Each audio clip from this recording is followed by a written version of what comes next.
In Victorian Manchester, a city of 700,000 people lived in the shadow of industrial might, choking on coal smoke and working themselves to death for pennies a day, while grand municipal buildings showcased wealth and innovation. Just blocks away, families survived on potato hash and slept in 4-penny lodging houses.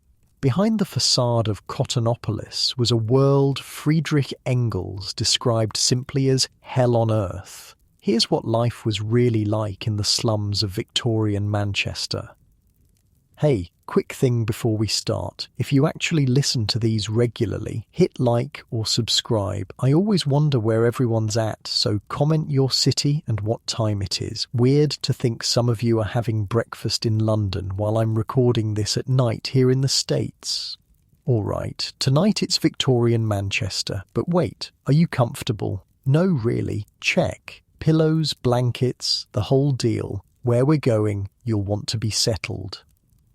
Your eyes crack open to darkness, not the comfortable darkness of your bedroom right now. This is different. This is the thick, suffocating darkness of a Manchester slum in 1900. The air is heavy with coal smoke that's crept through the cracks in the walls overnight. Your lungs feel it immediately. It's like breathing through a dirty rag soaked in soot. You're lying on, well, can you call it a bed? It's more like a pile of rags on a wooden floor. Your back aches from the hard surface. The rags smell of mildew and sweat. Bodies press against you. Other lodgers in this 4-penny doss house. The breathing and occasional coughs of strangers form a ragged symphony in the darkness. This is way worse than my memory foam mattress at home, you think, trying to adjust your position without disturbing the person sleeping inches away.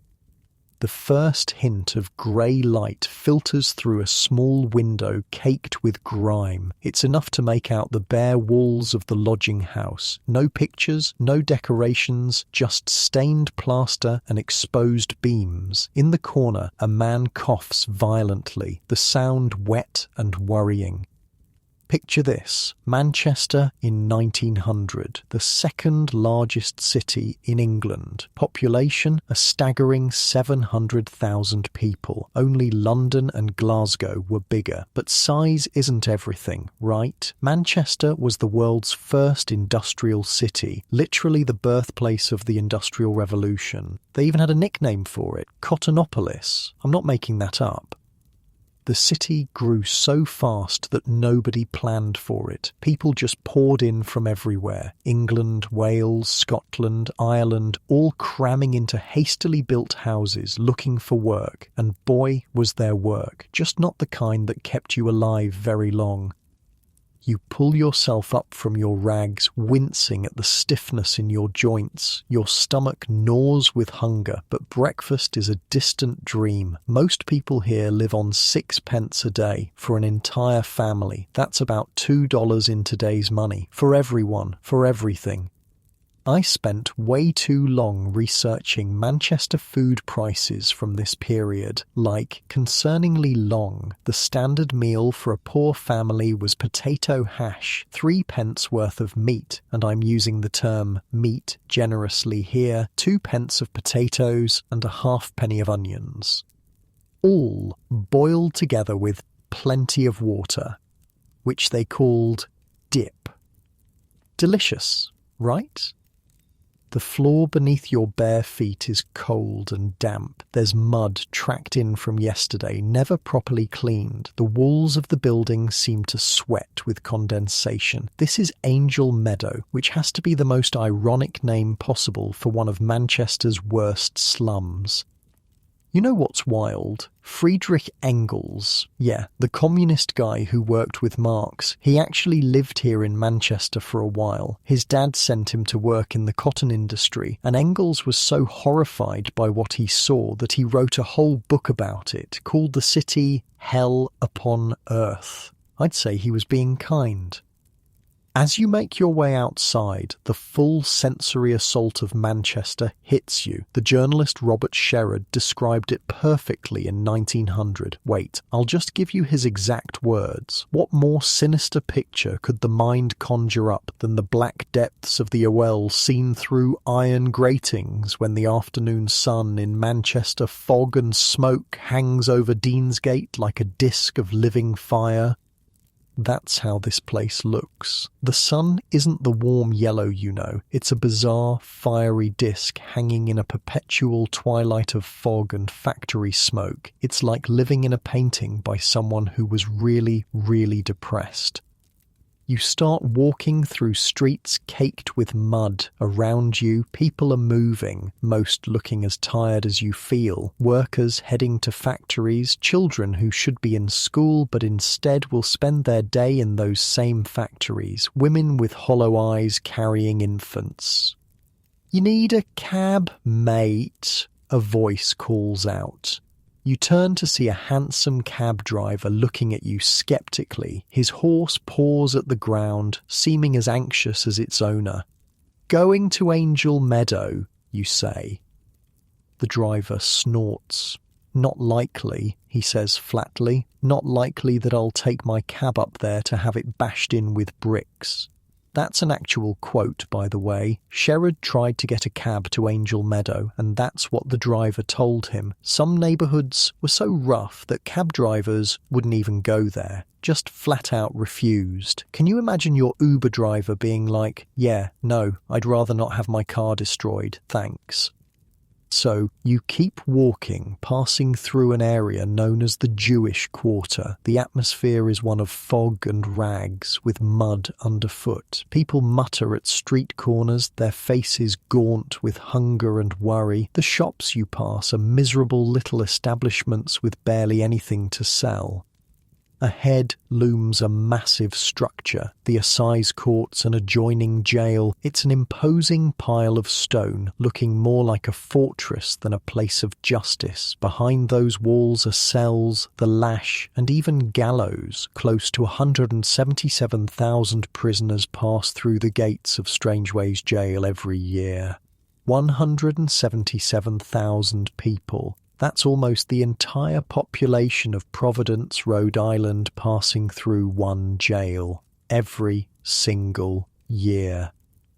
But here's something that doesn't completely suck. Every morning at 6:30 in summer and 7:30 in winter, a group of ladies and gentlemen from various charitable societies gather at the prison gates. They're waiting for the prisoners to be released. They offer breakfast, conversation, prayer, and most importantly, help finding work. Small acts of kindness in a very unkind world. The smell hits you as you continue walking, a mix of industrial smoke, sewage, unwashed bodies, and the sickly sweet scent of cheap alcohol wafting from the doorways of dram shops, what they called bars or pubs. These places are already doing business, despite the early hour. For many, a quick drink is the only way to face another day in this place. You notice how many women are among the customers. In the smoke rooms of licensed houses, little else than racing results are being discussed. Betting on horses seems as common here amongst women as men. The Manchester police seem weirdly tolerant of gambling. During race week, card trick men are openly plying their swindles in the public omnibuses. You pause to watch one such scam in action. 3 cards being flipped and moved around on a makeshift table. A young lad is watching intently, convinced he can follow the Queen of Spades, except they're not using the Queen of Spades anymore. Find General Baden-Powell, the trickster calls out, using the hero of Mafeking as bait. Patriotism as the newest twist on an old scam. The boy puts down 30 shillings, a fortune for most people here, and of course loses it all. To what base uses, as Sherrard put it, has come the hero of Mafeking. The morning fog is starting to burn off, but the smoke remains, hanging over the city like a shroud. Your throat feels raw from breathing it. Your eyes sting. Welcome to the capital of the Industrial Revolution, the workshop of the world, the place where modern capitalism was born, one coughing child at a time. You follow a group of women walking toward the factories. Some look as young as 12 or 13, though it's hard to tell. Malnutrition has a way of making age ambiguous. They're heading to work as cigar makers, tailoresses, or in the textile mills. You overhear two women talking about wages. "Jenny's gotten on at the cigar factory," one says, "starting at 5 shillings a week." "Better than nothing," the other replies with a shrug, "though she'll be lucky to see 12 shillings even after her apprenticeship. Better than the apron trade, 6p a dozen, and expected to make 48 a day. You do the math in your head. 48 aprons at 6p per dozen. That's 2 shillings a day, minus the cost of thread, light, and renting a sewing machine at 1 shilling 6p. How does anyone survive?" The factory buildings loom ahead, massive brick structures belching smoke from tall chimneys. The sound grows as you approach, the thundering, pounding, relentless noise of machinery, the clattering of looms, the hissing of steam, the shouting of overseers. People stream toward the entrances, their faces set in resignation. Another day, another few pennies, another step closer to the grave or the workhouse or the jail. You watch as a mother kisses her young children goodbye at the factory gates. They're all going in, she to one department, they to another. The youngest looks about 6 years old. The contrast is bizarre. This same Manchester has grand buildings, wealthy merchants, cultural attractions. The city that's created such tremendous wealth also houses people who live on potato hash and 6p a day. The same place that built magnificent municipal structures also built the doss houses where hundreds cram together each night. As the factory bells ring the start of work, you see the massive doors close, swallowing the crowds of workers. The streets grow quieter, left to those too young, too old, or too sick to work, or those who make their living in other ways, the hawkers, the beggars, the thieves, the prostitutes. The morning has barely begun, but already you feel exhausted. Your lungs hurt, your stomach growls, your head aches from the noise and the smoke, and somewhere in your mind a small voice reminds you, for thousands of people, this wasn't a historical tour or a bad dream. This was every day. This was life. As the sun struggles to pierce the industrial haze, you find yourself wondering how anyone survived this, how they found moments of joy, of connection, of meaning in the shadow of the smokestacks, how they raised families and built communities and somehow kept going. And the truth is, many didn't survive. Many were broken by this place, by the work, the poverty, the disease, the drink, but others did survive. They endured, they fought back, they organised, they created mutual aid societies and unions and friendly societies. The streets are momentarily quiet as most have gone to work, but soon they'll flood again with the changing of shifts, the constant rhythm of industrial Manchester, the flow of bodies from slum to factory and back again. The machine never stops, the city never truly sleeps. As you stand there, taking in the enormity of industrial Manchester, you catch the eye of an elderly man sitting on a doorstep. His hands are gnarled from decades in the factories, his face lined and weathered, but there's something in his eyes, a spark, a resilience. "First time in Angel Meadow?" he asks with a knowing look. You nod, unsure what to say. "You get used to it," he says with a small ironic smile. "Or you don't. Either way, time keeps moving." He gestures toward the smoking chimneys that dominate the skyline. "Cottonopolis," he says with a bitter laugh. "That's what the fancy folk call it. To us, it's just home. Home. Such a simple word for such a complicated place. A place of suffering and survival. A place where people lived and died, loved and lost, struggled and sometimes even thrived, all in the shadow of the Industrial Revolution." The old man coughs, a deep rattling sound that speaks of years of breathing coal dust and cotton fibres. "Best be getting on," he says. "Days wasting." As he hobbles away, you're left standing alone on the muddy street, the weight of Manchester pressing down like the smoke that hangs over everything. This is just the beginning of understanding what life was really like here. The day stretches ahead, full of more discoveries, more struggles, more glimpses into the lives of people who history often overlooks.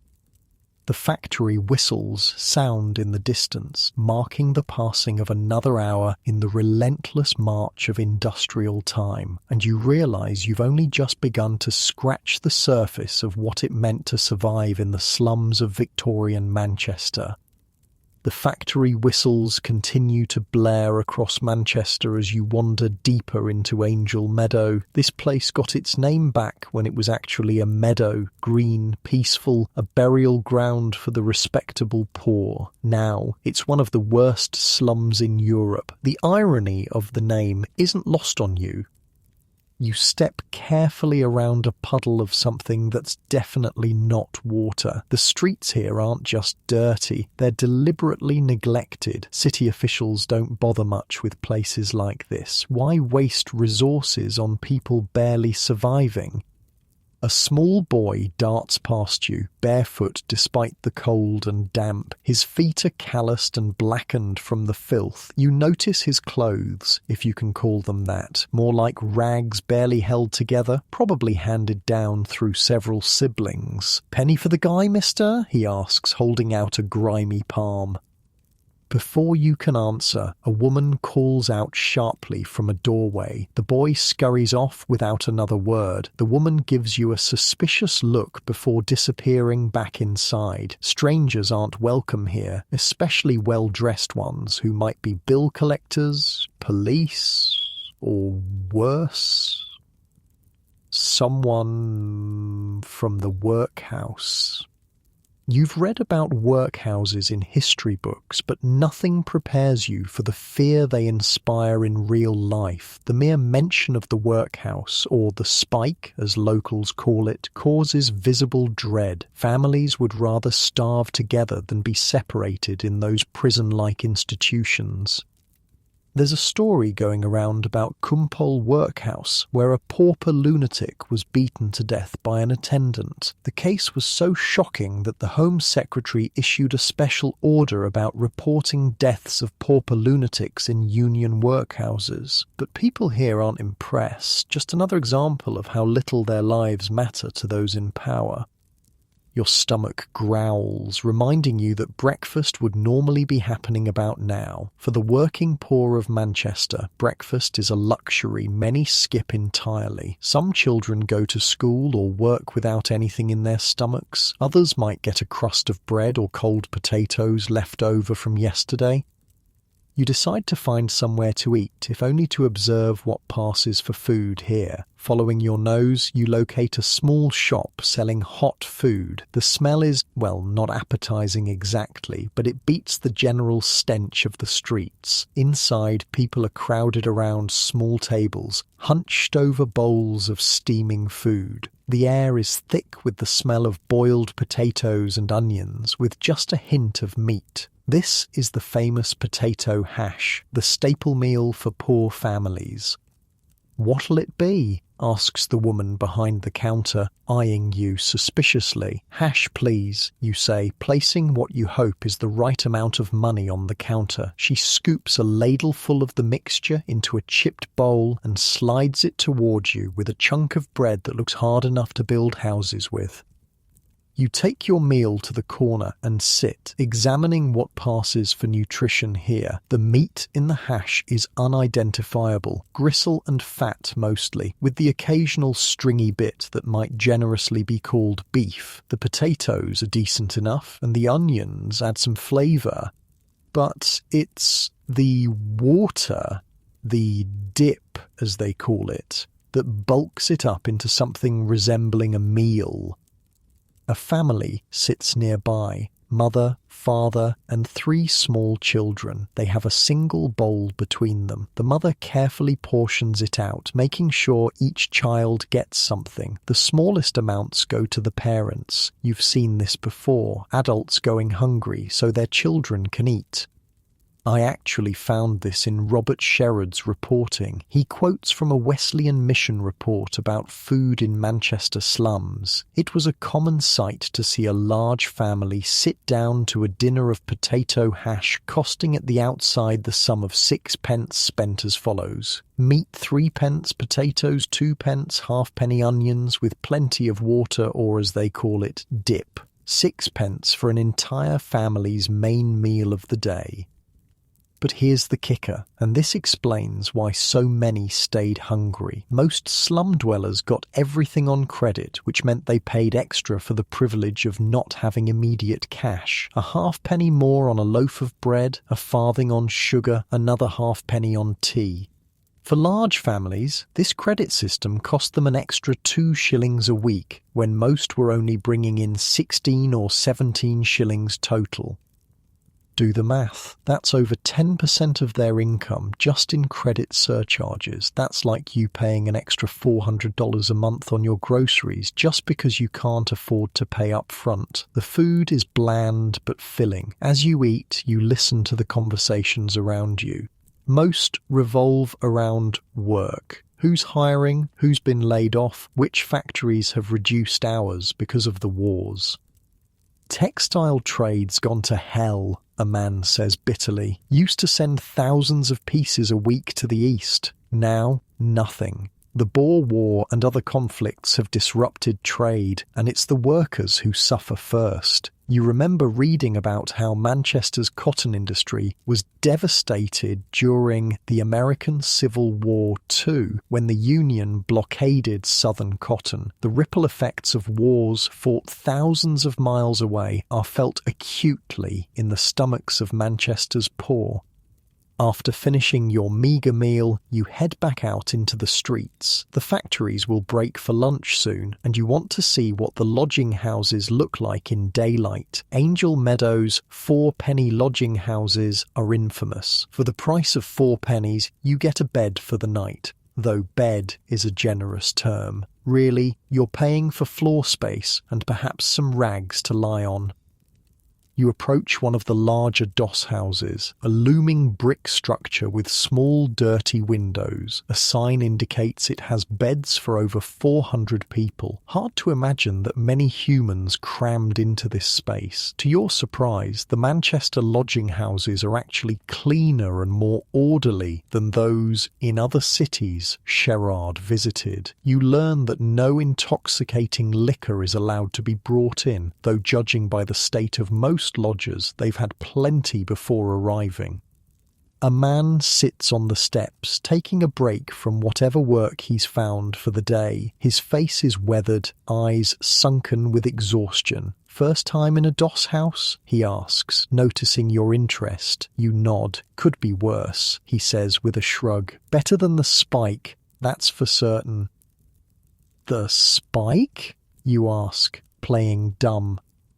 Workhouse casual wards, he spits. Bloody awful places. Heard about what happened at Kumpol. Poor bastard beaten to death by some attendant. Now they got special orders from the Home Secretary about reporting deaths. He shakes his head, like that'll change anything. As you chat, you notice a group gathering at a building down the street. The sign identifies it as part of the Wesleyan mission. They do good work, your companion says, following your gaze. Got a men's labour yard and casual ward. You can chop wood for your supper and bed. You decide to check it out. Approaching the central hall, the mission's headquarters, you see scores of men being interviewed by someone you later learn is Mr. Sackett, the head of this department. The system works differently than the workhouse. Here, men work before they're accommodated, chopping and tying firewood in the labour yard. 50 bundles earns you supper, a bed, and breakfast. As one mission worker puts it, they are not humiliated with the thought that they are receiving charity. It's an impressive operation. Last year they processed 738,000 bundles of firewood in this yard alone. Men are allowed to spend 2 nights in the Wesleyan casual ward while seeking work during the mornings. There's also a night refuge for women in Great Ancoat Street. Another group, the Aggressive League, works to waylay drunk men and convince them to reform. The name cracks you up. Imagine a bunch of zealous temperance workers physically tackling drunks to save their souls. Aggressive persistence is apparently their method. The Victorians didn't do subtlety. Speaking of drinking, the pubs, or dram shops as they're called, are starting to fill up as the lunch whistles sound. Despite the poverty, or perhaps because of it, Manchester has no shortage of places to drink. The doors of these establishments swing open, releasing bursts of noise, laughter, and the smell of beer and bodies. A group of women factory workers push past you, heading straight for one of the pubs. They'll have 30 minutes for lunch, and some choose to spend it with a quick drink rather than food. Can't really blame them considering the working conditions they'll return to. Cigar makers are known for drinking heavily. You remember reading that in the transcript. A girl working in the cigar trade earns between 5 and 12 shillings a week during her 3 to 5 year apprenticeship. A skilled worker might earn 17 to 20 shillings when working full-time. But full-time work is increasingly rare with the wars affecting trade. You follow the women into the pub, curious about this aspect of Manchester life. Inside, it's dark and smoky. The floor is sticky with spilled beer and tobacco juice. People are packed tightly around small tables, making the most of their brief break from the factories. At the bar, 2 women are discussing horse racing. They're comparing notes on the favourites for tomorrow's races at Manchester Racecourse. Gambling is as common among women here as men. Another fact from Sherrod's reporting. "Put a shilling on Red Admiral," one woman tells the other. "My Tom knows the stable boy, says the horse is looking prime. Can't afford to lose a shilling," her friend replies. "Kids need shoes." "Can't afford not to try," the first woman counters. "A 10-to-1 payout would buy shoes for all your little ones and then some."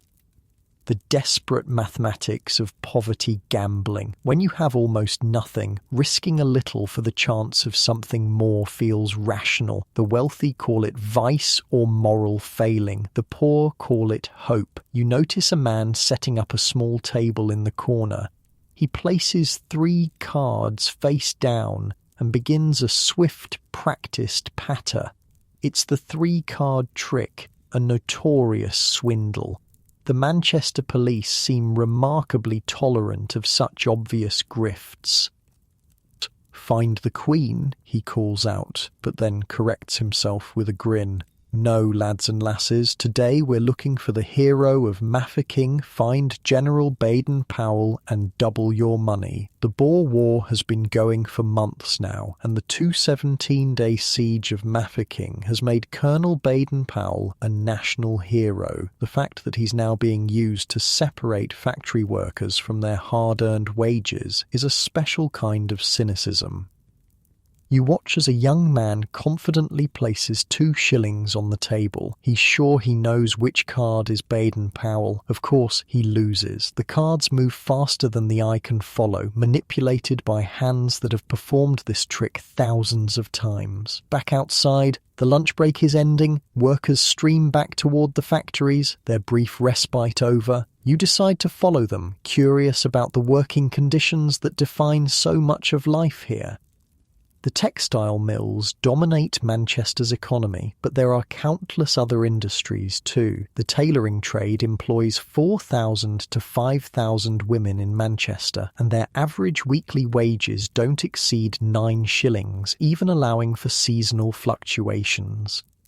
They work under the same conditions as the tailoresses of Leeds. You recall Sherrod's bitter reference to the Song of the Shirt, a poem written in 1843 about a seamstress living in wretched conditions, being sung nightly in hundreds of garrets and cellar kitchens throughout Manchester and Salford.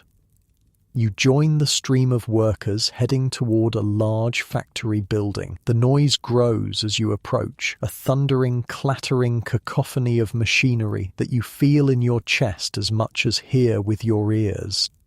At the entrance, a supervisor eyes you suspiciously but says nothing as you slip inside with the crowd. The heat hits you first, a wall of hot, humid air thick with cotton fibres and human sweat. Then the noise overwhelms everything, the pounding of looms, the hissing of steam, the shouts of overseers barely audible above the mechanical roar. Women and children make up much of the workforce. They move with practiced efficiency between the machines, their hands never stopping. One slip could mean losing fingers or worse. There are no safety guards on these machines, no regulations to protect the workers. Accidents are common and compensation rare. You spot a young girl, no more than 12, deftly reaching into a spinning machine to clear a jam. Her thinness allows her to access parts of the machinery adults can't reach. Her face shows no fear, just the blank concentration of someone who does this dozens of times a day. The air is filled with cotton fibres. Cotton snow, they call it. Workers breathe this in for 10 to 12 hours a day, their lungs gradually filling with the debris of their labour. Many develop brown lung or byssinosis, a chronic, debilitating condition that slowly suffocates them from the inside. You don't need to be a doctor to spot the signs, the constant coughing, the shortness of breath, the pallor beneath the grime on their faces. Life expectancy for factory workers is decades shorter than for the middle and upper classes. Near the back of the factory floor, women are operating sewing machines, making clothing that will be sold for many times what they're paid to produce it. The mathematics are brutal. A woman making aprons can produce 48 a day at 6 pence per dozen. That's 2 shillings a day, 40. Before deducting the cost of thread, light and the rental of the sewing machine at 1 shilling and 6 pence, left with just 6 pence for a full day's labour. How does anyone survive? As you watch, a supervisor marches over to a woman who's paused briefly to flex her cramping hands. His face is red with anger as he berates her for laziness. Around them, no one reacts, keeping their heads down, hands moving, avoiding becoming the next target. You slip back outside, lungs burning from the cotton fibres, ears ringing from the noise. The contrast between the grand municipal buildings downtown and these factories is stark. The wealth created here flows upward, leaving those who generate it with barely enough to survive. Back on the street, you notice a small crowd gathered around a man on a soapbox. He's talking passionately about workers' rights, about the need for strong unions, about the exploitation that drives Manchester's economy. "They get rich on our backs," he shouts, pointing toward the city centre where the owners and managers live in comfort. "They send us to die in their factories, in their mines, in their wars. And for what? 6 pence a day and an early grave?" Some in the crowd cheer. Others look nervous, glancing around for police or factory spies who might report them. Organising is dangerous. You can lose your job, your home, even your life if you push too hard against the system. But things are changing. The unions are growing stronger. The socialist movement is gaining momentum. The workers are beginning to understand their collective power. The Manchester of 1900 is a city on the edge of transformation, though few can see it yet. As the afternoon wears on, you make your way toward London Road Station, following the path that Sherrod took. Along the way, you witness a scene that encapsulates the human cost of industrial Manchester, a scene the journalist himself described. A respectable workman is seeing his wife and young daughter off at the station. All three are crying openly as they say goodbye. The woman explains through tears, "We have never been parted before, and now we are to be separated for months and months. We have had to give over our housekeeping, and I am going back to my father." Her husband is a mason's labourer, earning 5 shillings and 2 pence an hour. Their rent was 5 shillings and 6 pence, an impossible mathematics that broke their family apart. The woman's poverty is revealed a moment later when she says, "Oh, but a cup of tea would do me good and put a little heart into me, but how can I afford the 4 pence? In the same compartment sits a tailor-master who earlier boasted that, supposing a girl's quick with her fingers, she can make 7 shillings a week at the buttonholes in my shop. Now he produces a flask and offers it to the crying woman. "Have a drop of scotch, my dear." This moment, this simple human interaction, speaks volumes about life in Manchester. The economic forces tearing families apart. The small kindnesses that make survival possible, the impossible choices people face daily.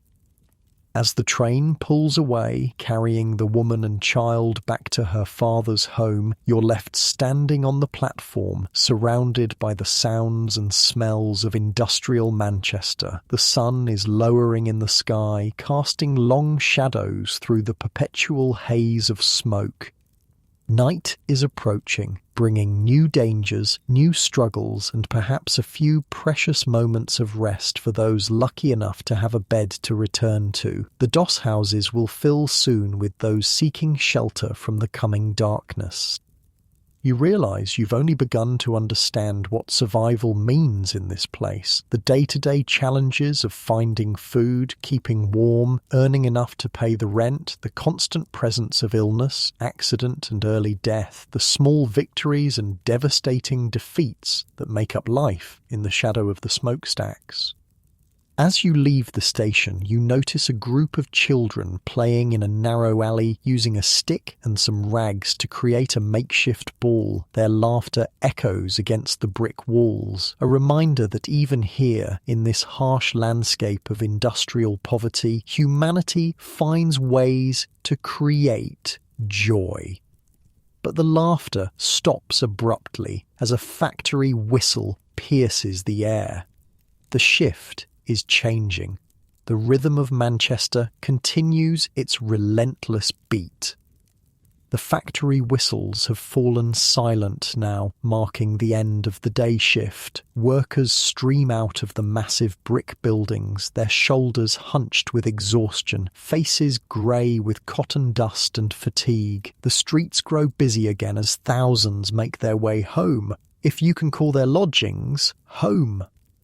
You decide to follow a group of women walking toward Ancoats, another notorious slum district. They move slowly, their bodies worn down by hours of standing at machines. You can tell which industry they work in just by looking at them. The cigar makers with tobacco-stained fingers, the textile workers with bits of cotton clinging to their hair and clothes, the laundresses with reddened, cracked hands from constant exposure to harsh soaps and hot water. One woman catches you staring and gives you a weary smile. "First time in Manchester?" she asks. You nod and she gestures around. "Welcome to the workshop of the world," she says with tired sarcasm. "Not what you expected. I'm just trying to understand how people live here." You admit. She gives a bitter laugh. "Live? We don't live, love. We survive. There's a difference." Her name is Mary, and she works as a tailor's machinist, one of the better-paying jobs for women. She earns between 11 and 14 shillings a week, which is practically wealth compared to some. She tells you she's machining trousers that will be sold in fancy shops for 13 shillings a pair, while she gets paid 6pence for each one she completes. Do the math, she says as you walk alongside her. I make 25 pairs a week if I'm quick. That's 12 and 6. Shop sells them for, what's that, over 300 shillings, and I get 12 and 6. She shakes her head, too tired to even be properly angry anymore. This is just how things are. Where do you live? You ask. Got a room, she says. Share with my sister and her kid. 5 and 6 a week. 5 shillings and 6pence just for rent. This hits me hard when I researched it. When most women were making 9 to 12 shillings a week, spending 5 and 6 on rent alone left almost nothing for food, clothing, heating, lighting, everything else. You remember a scene from the transcript. A mason's labourer earning 5 and 2 pence an hour, whose family had to separate because they couldn't afford their rent of 5 and 6. The mathematics of survival in Manchester are brutal and unforgiving. Mary leads you down a narrow street lined with identical brick houses. They stand shoulder to shoulder. No gardens, no space between them, just an endless wall of grimy brick broken by doors and small windows. These are the famous back-to-backs, houses built literally back-to-back to save space, with rooms stacked vertically instead of horizontally. 6 families in our house, Mary explains as she stops before one of the identical doors. 2 rooms each if you're lucky, some just got the one. Landlord keeps dividing them up, more rent that way. The door opens to a narrow hallway with steep stairs leading up. The smell hits you immediately, a mixture of cooking, damp human bodies and the ever-present coal smoke that permeates everything in Manchester. We're top floor, Mary says, leading the way up the creaking stairs. It's cold in winter, hot in summer, but at least we don't get the rats as bad as the ground floor. Each landing has 2 doors leading to separate lodgings. You can hear life happening behind them. Children crying, a couple arguing, someone coughing that deep, wet cough that speaks of cotton lung or tuberculosis. Mary's room, when you reach it, is small but meticulously clean. There's a single bed that she presumably shares with her sister and niece, a small table with 2 chairs, a chest for clothes, and a tiny fireplace where a kettle sits cold. A curtain divides the room, behind which you assume is another small space, perhaps for washing or food preparation. Sister's on night shift at the factory, Mary explains. Niece is at the match factory, won't be home till late. Match factories are notorious for phosphorus poisoning. Phossy jaw, they call it. The workers' jawbones literally decay while they're still alive, causing unimaginable pain, but the factories pay, and when you're poor in Manchester, you take what work you can get. Mary stokes the small fireplace, trying to bring some warmth into the room. Can't afford much coal, she says apologetically, just enough to heat water for tea. The windows are covered with paper to keep out drafts. Glass alone isn't enough against the bitter Manchester weather. The walls show water stains where rain has seeped through the poorly maintained roof. How much do other people pay for rooms, you ask, curious about the rental market in 1900 Manchester? Depends, she says, putting the kettle on the growing flames. Single room in a cellar might go for 2 shillings. Proper 2-room lodging like this, 5 to 7 shillings typically. More if it's a better street, less if it's Angel Meadow or the worst parts. She gestures for you to sit at the small table. Of course, some people can't afford even that. They go to the doss houses, 4 pence a night for a bed, but you can't make a home there. Home. Such a powerful concept when you have so little else. Mary has made this tiny space as homely as possible. A cheap print on the wall, a small vase with what look like hand-picked wildflowers, a crocheted doily on the table, small touches of humanity in an inhumane system. The kettle begins to whistle, and Mary makes tea in a chipped pot. The tea is weak, the leaves clearly reused several times to make them last, but it's hot and marginally better than the water that comes from Manchester's questionable pipes. Sugar? She offers, showing you a small bowl with what can't be more than a tablespoon of sugar in it. No, thank you, you say, understanding this is a precious commodity you shouldn't deplete. As you sip the tea, Mary tells you about working in the textile industry. The Manchester cotton mills were once the wonder of the industrial world, but the wars have hit trade hard. Houses that used to send thousands of fabric pieces weekly to the east now send nothing at all. My cousin got laid off last week, she says. Whole factory shut down. Hundreds of women with no work, no warning, no nothing. What will they do, you ask? Mary shrugs. What can they do? Try to find other work, go to the doss houses if they can't pay rent, to the workhouse if they're desperate enough, or... She doesn't finish, but you both know what the unspoken options are: crime, prostitution, starvation. This brings up something I found disturbing in my research. Do you know the stat in the transcript? Close to 177,000 prisoners pass through the gates of Strangeways Jail every year in a city of 700,000. That's 1 in 4 people. Not all at once, of course. Many were repeat offenders and many were just short stays, but still, the scale of incarceration is mind-boggling. And according to the secretary of the Discharged Prisoners Aid Society, in nearly every case which the society has had to deal with, intemperance was the primary cause of the prisoners' downfall. Drinking to escape the horrors of industrial poverty, then crime to support the drinking or due to its effects. A vicious cycle. A knock at the door interrupts your conversation. Mary opens it to reveal a small girl, perhaps 9 or 10, holding a basket covered with a cloth.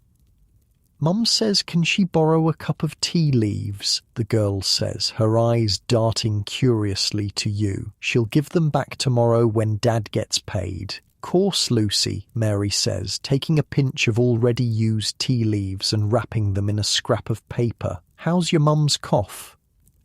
Same, the girl says, with the matter-of-fact acceptance of a child who's seen too much illness. Doctor says she needs better food and rest. She gives a small, adult snort that has no place coming from a child's mouth. Might as well say she needs a castle and a carriage. Mary slips something else into the girl's basket, a small heel of bread you didn't notice before. Tell her I had extra, she says firmly when the girl starts to protest.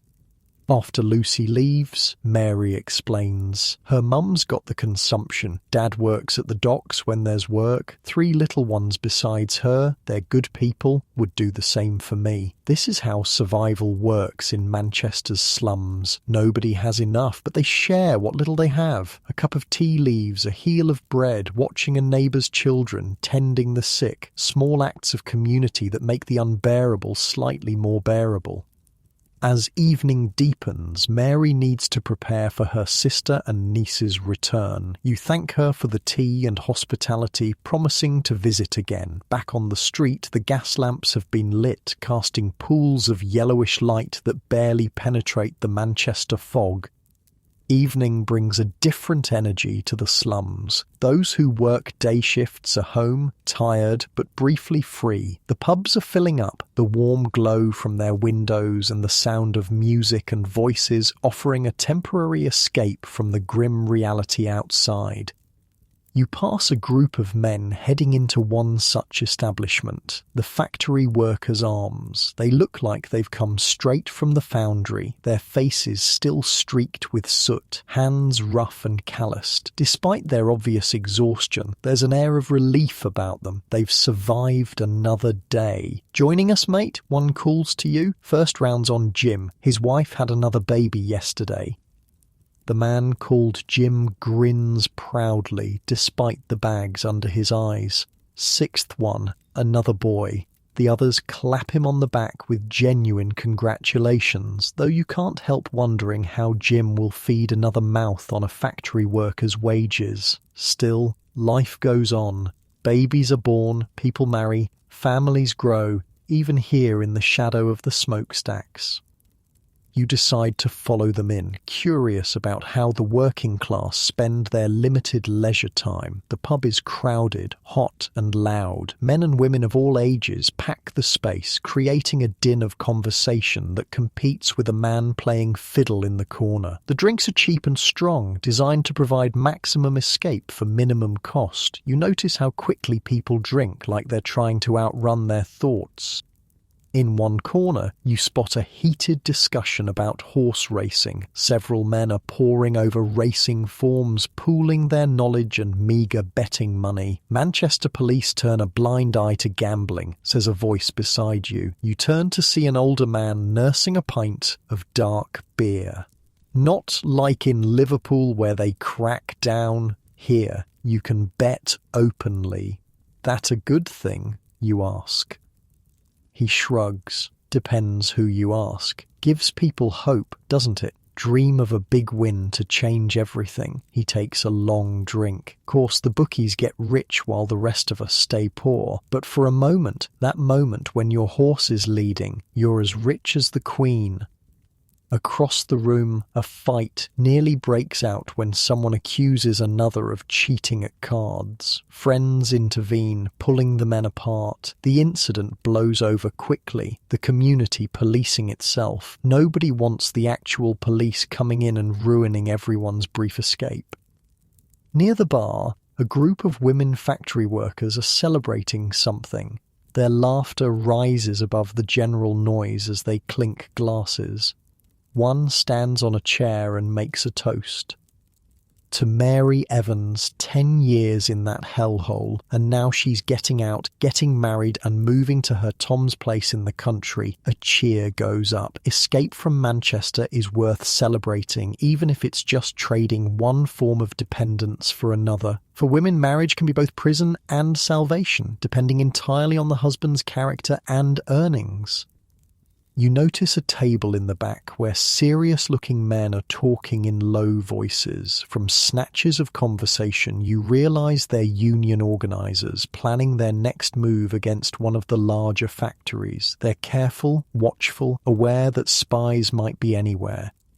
The labour movement is growing stronger, but it's a dangerous game. Workers who organise risk everything. Companies have spies, hired thugs, and the law on their side. Still, conditions are so bad that more and more are willing to take the risk. As the evening wears on, songs break out. Old folk songs from Ireland, Scotland, Wales and the English countryside, places many of these workers or their parents left in search of factory work. Songs of home, of lost love, of better days. For a few minutes, the hard edges of Manchester life soften under the influence of music, alcohol and shared experience.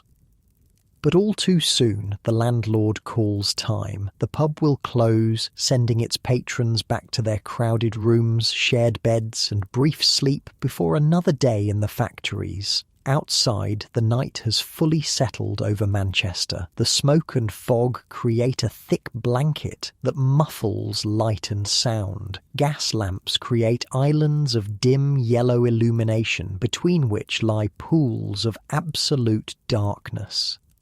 These dark spaces are dangerous. Robberies are common. Drunks might be beaten and relieved of whatever coins remain in their pockets. Women hurry in groups for safety, even those engaged in the oldest profession who have no choice but to work these dangerous streets.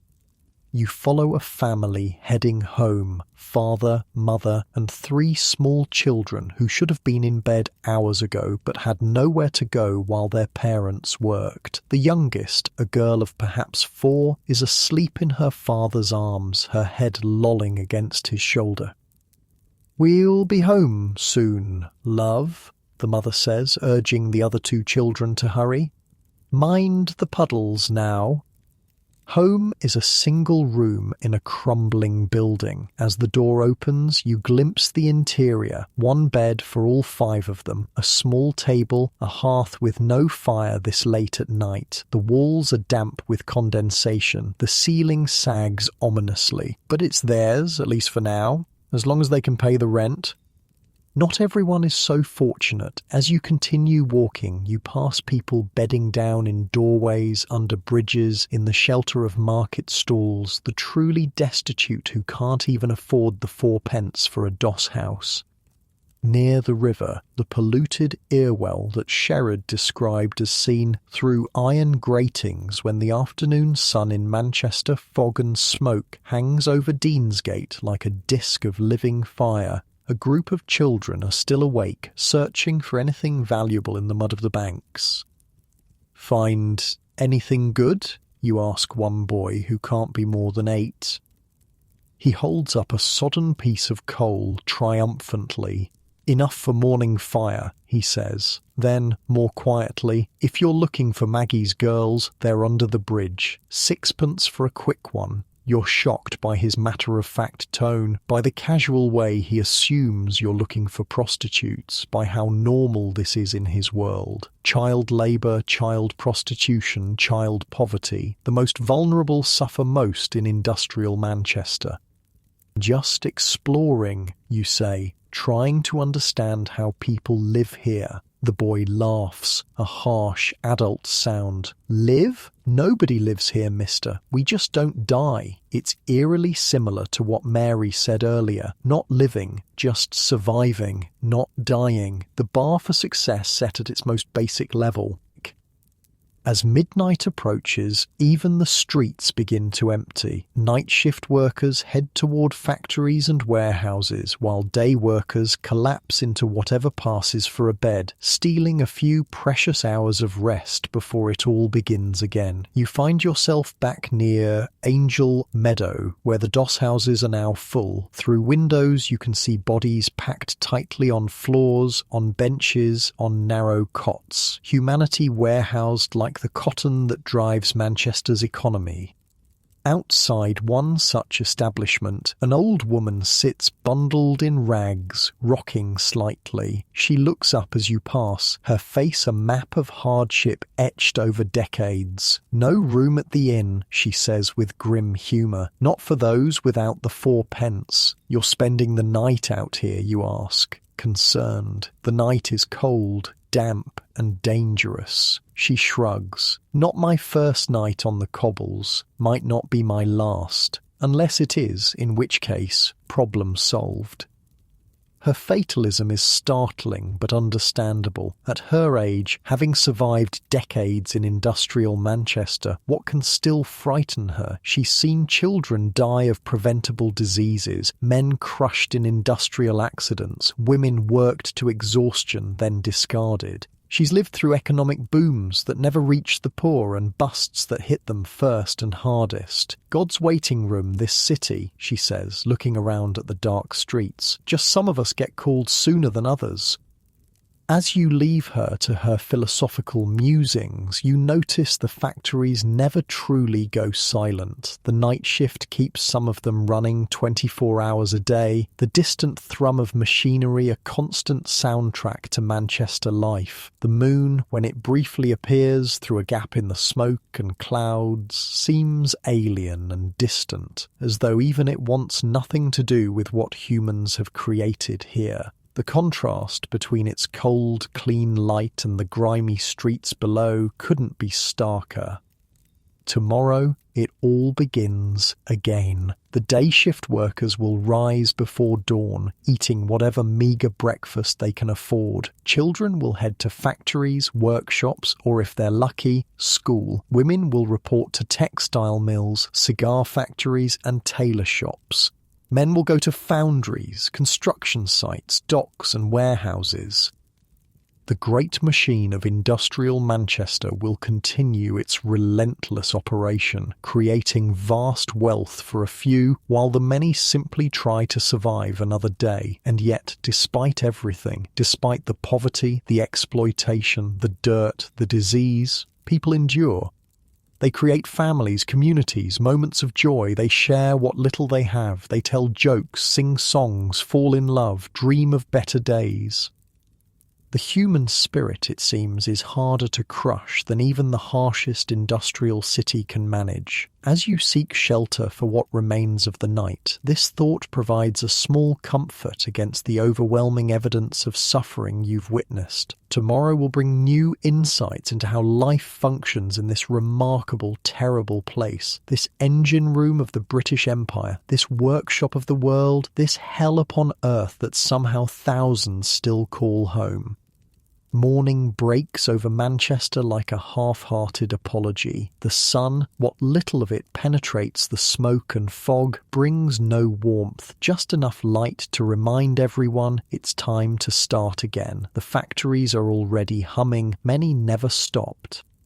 You find yourself in a small cafe near the market where working people grab quick meals before heading to their shifts. The food is cheap and filling, mostly bread and potatoes with small amounts of meat for those who can afford it. The tea is strong enough to dissolve the spoon, necessary fuel for bodies that must work 12 or more hours today. A woman at the next table is feeding her children, two small boys who look too young for school, let alone work, though you suspect that's where they're headed. She carefully divides a single portion between them, taking nothing for herself. "Eat up now," she tells them. "Need your strength for the mill." As they eat, she notices you watching and gives a tired smile. "First day?" she asks, assuming you're a new worker. "Just visiting," you admit, trying to understand how people live here. She looks at you like you've said something incomprehensible. "Live? We don't live, love. We work, we sleep, we try not to die. That's all." It's the third time you've heard this sentiment expressed in almost identical words. Not living, just not dying. Survival as the baseline for success.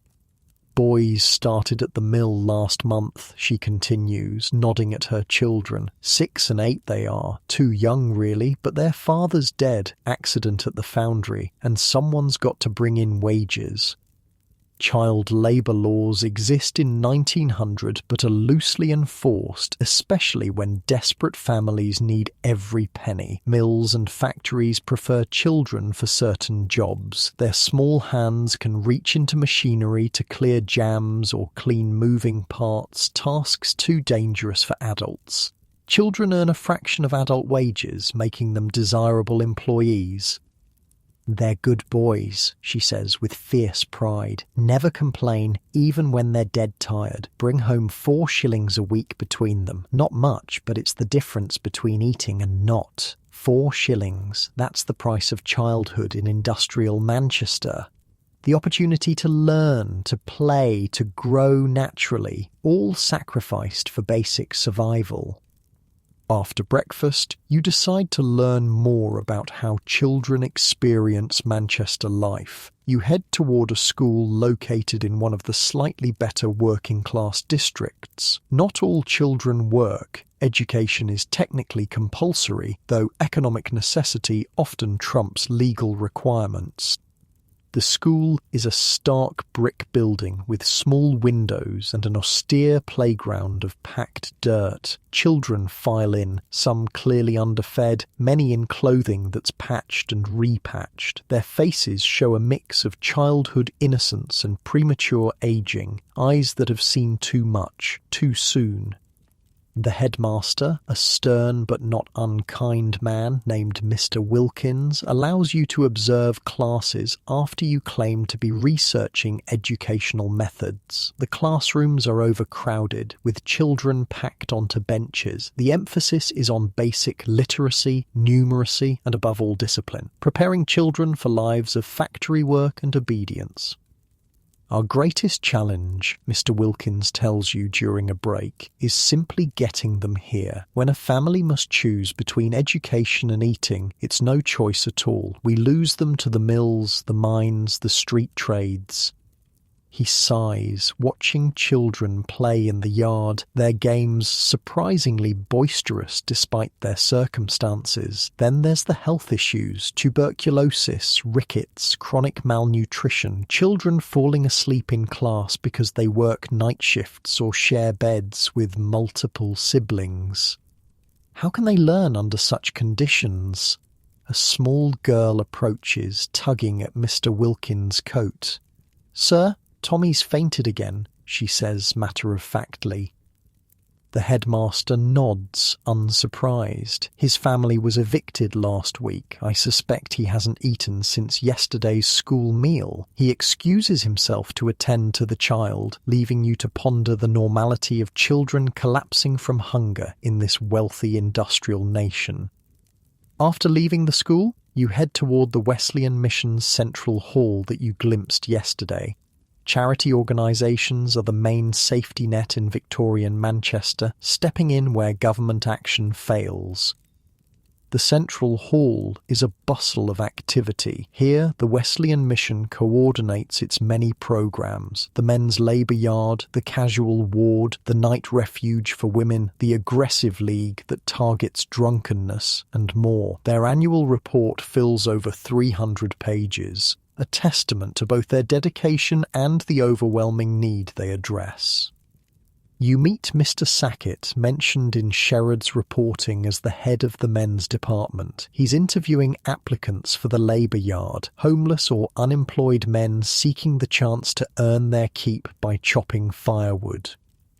"Our system differs from the casual ward in the workhouses," he explains during a break. "Our men work before they're accommodated, which is as much as to say that they pay in advance for what they get. They aren't humiliated with the thought that they're receiving charity."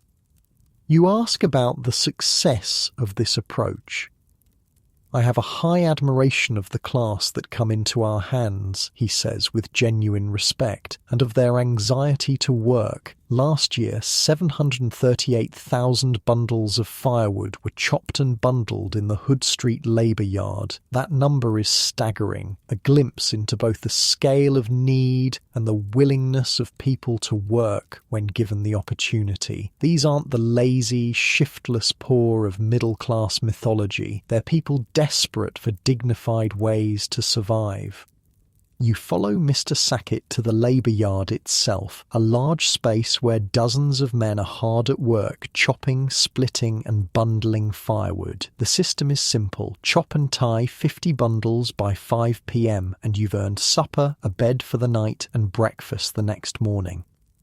The men work with quiet determination, some clearly experienced labourers temporarily down on their luck, others looking less accustomed to physical work, perhaps clerks or shop assistants who've lost their positions, all united by immediate need. Many have skills and trades, Mr. Sackett tells you, but work is inconsistent, especially with the wars affecting trade. We allow men to stay 2 nights while seeking employment during the days. The difference between this and the dreaded workhouse is striking. Here there's an atmosphere of mutual respect. The men aren't treated as morally deficient paupers, but as workers temporarily in need of assistance. It's a small but crucial distinction that preserves dignity. From the labour yard, you visit the night refuge for women in Great Ancoats Street, another Wesleyan Mission programme. The refuge offers safe overnight accommodation for women who would otherwise be on the streets, vulnerable to violence and exploitation. Mrs. Porter, who oversees the refuge, shows you the dormitory-style rooms with their neat rows of narrow beds. "We can accommodate 50 women and children," she explains. "We're full every night with more turned away. The need far exceeds our capacity. The women who stay here come from various circumstances: workers between lodgings, women fleeing abusive husbands, mothers with children evicted for rent arrears, young women newly arrived in Manchester seeking work. Many are in temporary crisis," Mrs. Porter says. "A week's unpaid wages, a sudden illness, an unexpected expense. That's all it takes to lose your lodgings when you're living on the edge. We provide a safe landing, a chance to stabilise before they fall further." As you talk, a young woman enters, carrying a baby wrapped in a thin blanket. Her face is tear-streaked, her clothes respectable but worn. Mrs. Porter excuses herself to speak with her privately, but you overhear enough to understand. The woman's husband has died, leaving her without income or support. The landlord has already rented their room to another family. She has nowhere to go. This scenario plays out countless times daily across Manchester. The absence of any meaningful social safety net means a single misfortune can catapult a family from precarious stability into complete destitution. Later, you visit another charity initiative, a soup kitchen run by a coalition of churches. Long lines have formed outside, people of all ages waiting patiently for what might be their only hot meal of the day. The atmosphere is subdued, marked by the particular quiet dignity of those who never expected to need charity. A volunteer named George, who ladles soup into bowls with mechanical efficiency, tells you they serve over 500 meals daily. Used to be mostly single men, he says. Now we see whole families. The textile trade suffering with the wars. Houses that sent thousands of pieces weekly to the east now send nothing. Workers are the first to feel it. George has worked in the soup kitchen for 3 years. He was once on the other side of the counter, a skilled machinist laid off during a previous economic downturn. I know what it's like, he says simply, to work hard all your life and still end up hungry. As the afternoon progresses, you decide to visit one of Manchester's immigrant communities. The city's industrial growth attracted not just rural British workers, but people from across Europe and beyond, each group developing its own survival strategies within the larger struggle. The Jewish quarter, which Sherrod mentioned passing through, has its own distinct character, a community simultaneously integrated into Manchester's economy, yet maintaining its separate identity and mutual support systems. In a small workshop off a narrow street, you meet Isaac, a tailor who employs several family members making men's suits. The space is cramped but meticulously organised, with bolts of fabric stacked along one wall and a row of sewing machines along another. Business is not what it was, Isaac tells you, measuring cloth with practised precision. The war affects everyone, but we manage. Our community looks after its own. This is a crucial survival strategy in Manchester. Tight-knit ethnic and religious communities that pool resources, share information about jobs, and support members in crisis. The Jewish community has established its own charitable organisations, loan societies, and educational programmes, parallel structures to navigate a system often hostile to outsiders. Isaac explains how recent immigrants typically start at the bottom, sweatshop work, street vending, rag collecting, before gradually establishing themselves in trades or small businesses. My father sold buttons from a cart when he first came, he says with pride. Now I have this workshop. My son studies bookkeeping at night school. Each generation climbs a little higher. This pattern of gradual advancement through generations is common among immigrant communities with strong family and community bonds. It's a long-term survival strategy that requires enormous sacrifice from the first generation. As you leave the Jewish quarter, you notice a group gathering outside a meeting hall. A hand-painted sign announces, "Workers meeting tonight. All trades welcome. Unity is strength." This is another form of collective survival, the growing labour movement. As individual workers have almost no power against factory owners, they're increasingly organising along trade lines and across industries. Inside the hall, about 100 people have gathered, mostly men, but with a significant number of women too. The atmosphere is charged with purpose. These aren't dejected victims, but workers actively fighting to improve their conditions. The speaker, a weaver named Robert, addresses the crowd with passionate intensity. They tell us we should be grateful for our jobs, grateful for 12 hours of danger and exhaustion, grateful for wages that don't feed our children. Well, I say it's the owners who should be grateful for the wealth our hands create, for the profits built on our broken bodies. The crowd responds with cheers and applause. The message resonates because it speaks to their daily experience. They know who creates Manchester's wealth and who reaps its benefits. Alone, we are nothing, Robert continues. Together, we have the power to shut down every mill, every factory, every warehouse in this city. Without our labour, their machines are just metal and wood. Never forget that power. This is the beginning of a transformation, workers recognising their collective strength and organising to demand better conditions. It's a slow, dangerous process, fraught with setbacks. Union organisers risk blacklisting, violence and imprisonment, but the momentum is building. After the formal meeting ends, smaller groups form to discuss specific issues: a planned strike at one factory, fundraising for workers fired for organising, coordinating with unions in other cities. There's a sense of purpose and solidarity that stands in stark contrast to the isolated struggle for survival you've witnessed elsewhere. A woman named Sarah, who works as a power loom weaver, explains the practical realities. We're asking for a halfpenny more per piece and safety guards on the machines. Lost 3 fingers last month in our section alone. They'll fight us hard, already threatening to bring in workers from outside. But we're prepared. The whole mill stands together this time.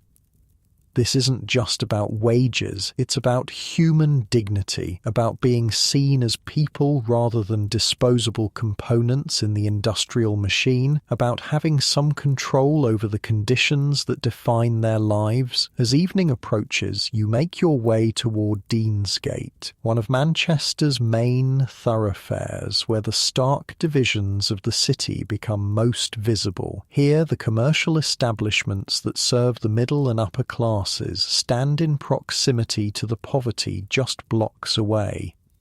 The Palatine Hotel, mentioned in Sherrod's description of the view to the River Irwell, represents one face of Manchester, the prosperous commercial city of merchants, manufacturers and professionals. Its well-lit windows and elegant facade seem to belong to a different world than Angel Meadow or Ancoats. From here, you can see what Sherrod described, looking through iron gratings to the black depths of the Irwell while the setting sun appears as a disk of living fire through the perpetual fog and smoke. It's a haunting image that captures the environmental devastation of industrial Manchester. The polluted river, the smoke-filled air, the constant haze that filters all light into something alien and unnatural. As darkness falls, you notice how the city segregates itself not just spatially but temporally. The commercial and financial districts empty as offices close. The more prosperous residential areas settle into domestic evenings behind drawn curtains. Meanwhile, the slums enter their most active and dangerous phase. You return to Angel Meadow as night takes hold. The doss houses are filling again, those who can afford the 4p securing their spots for the night. Outside, those without even that small sum gather in doorways or under bridges, creating makeshift communities for mutual protection. The pubs are doing brisk business, offering light, warmth and temporary escape. Music spills into the street from one establishment, a folk song about lost rural homes that carries a particular poignancy in this urban wasteland. Near the entrance to one doss house, you meet an elderly man named William, who's been in Manchester for over 40 years. He came from a small village in Yorkshire during the cotton boom, believing the city offered opportunity and advancement. Reality proved harsher. Or used to be worse, he tells you, which is difficult to imagine. Back in the 40s and 50s, now that was hard times. No regulations at all then. Children as young as 5 in the factories. No limits on hours, no safety measures, nothing. He's right. Conditions have improved somewhat since the mid-19th century. Various factory acts have gradually imposed minimal regulations on working hours, child labour and safety. It's a reminder that even this grim reality represents progress from the early industrial period. Lot of good people tried to help, William continues. Lord Shaftesbury fought for the 10 hours bill. Got it past 2, though owners found ways around it. Still, it was something. Started the ball rolling.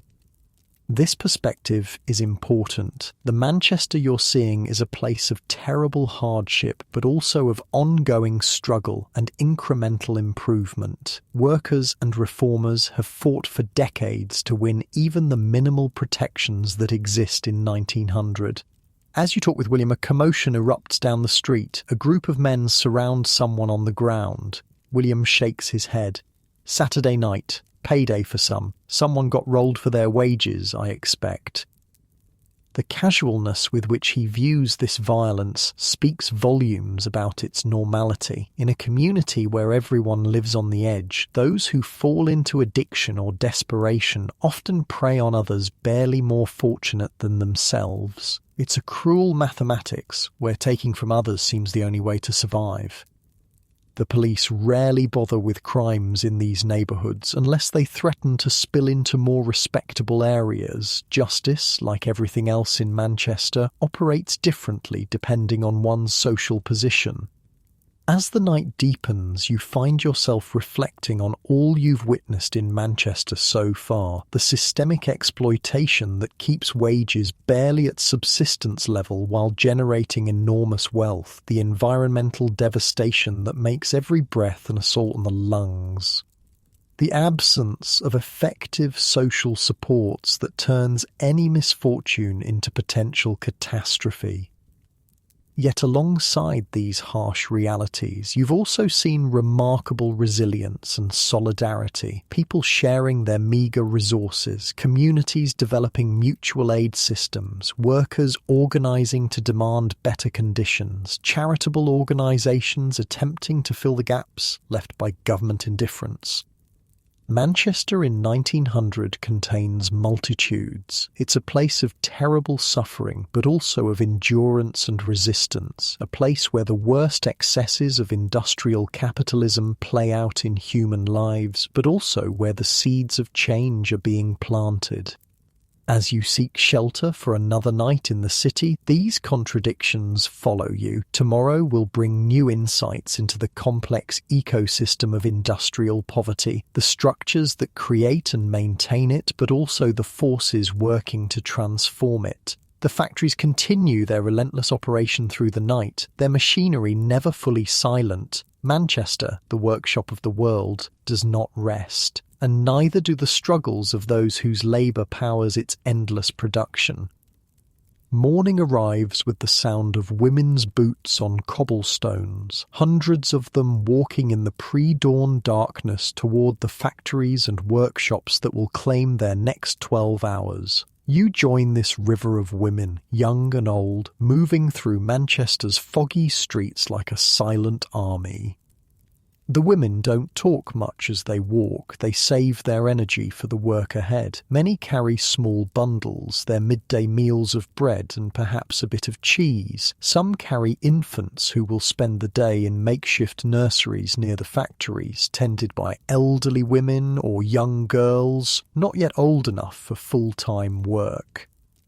You fall into step beside a woman in her 30s, her face already lined from years of labour. Her hands tell her story, fingers stained dark with tobacco from cigar rolling. First day, she asks, assuming you're a new worker, just trying to understand how people live here. You reply honestly. She gives a tired laugh.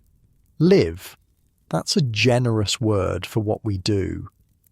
Her name is Eliza, and she's been rolling cigars for 15 years, since she was 13. She's one of the more fortunate women workers in Manchester, earning nearly 18 shillings a week as a skilled roller, but the work is taking its toll on her health. Tobacco dust gets in your lungs, she explains, coughing slightly as if to demonstrate. Most of us don't make it past 45, but the pay's better than most women's work. Got 3 little ones to feed, haven't I? You ask about the drinking that's supposedly common among cigar makers.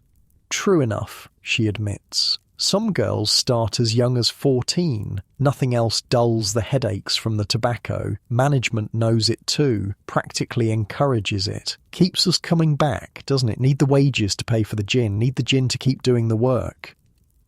You've arrived at a large brick building with small, grimy windows. A sign identifies it as Wilson and Matthews Fine Tobacco Products. Women stream through the entrance, punching time cards as they enter. A supervisor watches with hawkish attention, calling out to anyone who's even seconds late. "Dock your pay, they will," Eliza mutters. 2 minutes late? That's a penny off your wages, and they wonder why we drink. She disappears into the building, joining the hundreds of women who will spend their day rolling tobacco leaves into cigars and cigarettes. The air inside is thick with dust that coats the lungs and eventually kills, but the wages are relatively good. During apprenticeship, girls earn 5 to 12 shillings a week. Skilled workers like Eliza can make 17 to 20 shillings when working full-time. That's actually remarkable compared to other women's trades. You remember the details from the transcript about women's wages. Apron makers earn 6p a dozen, expected to make 48 aprons a day for a weekly wage of 7 or 8 shillings, minus the costs of thread, light, and renting a sewing machine at 1 shilling 6p. Makers of underclothing average 5 to 9 shillings a week.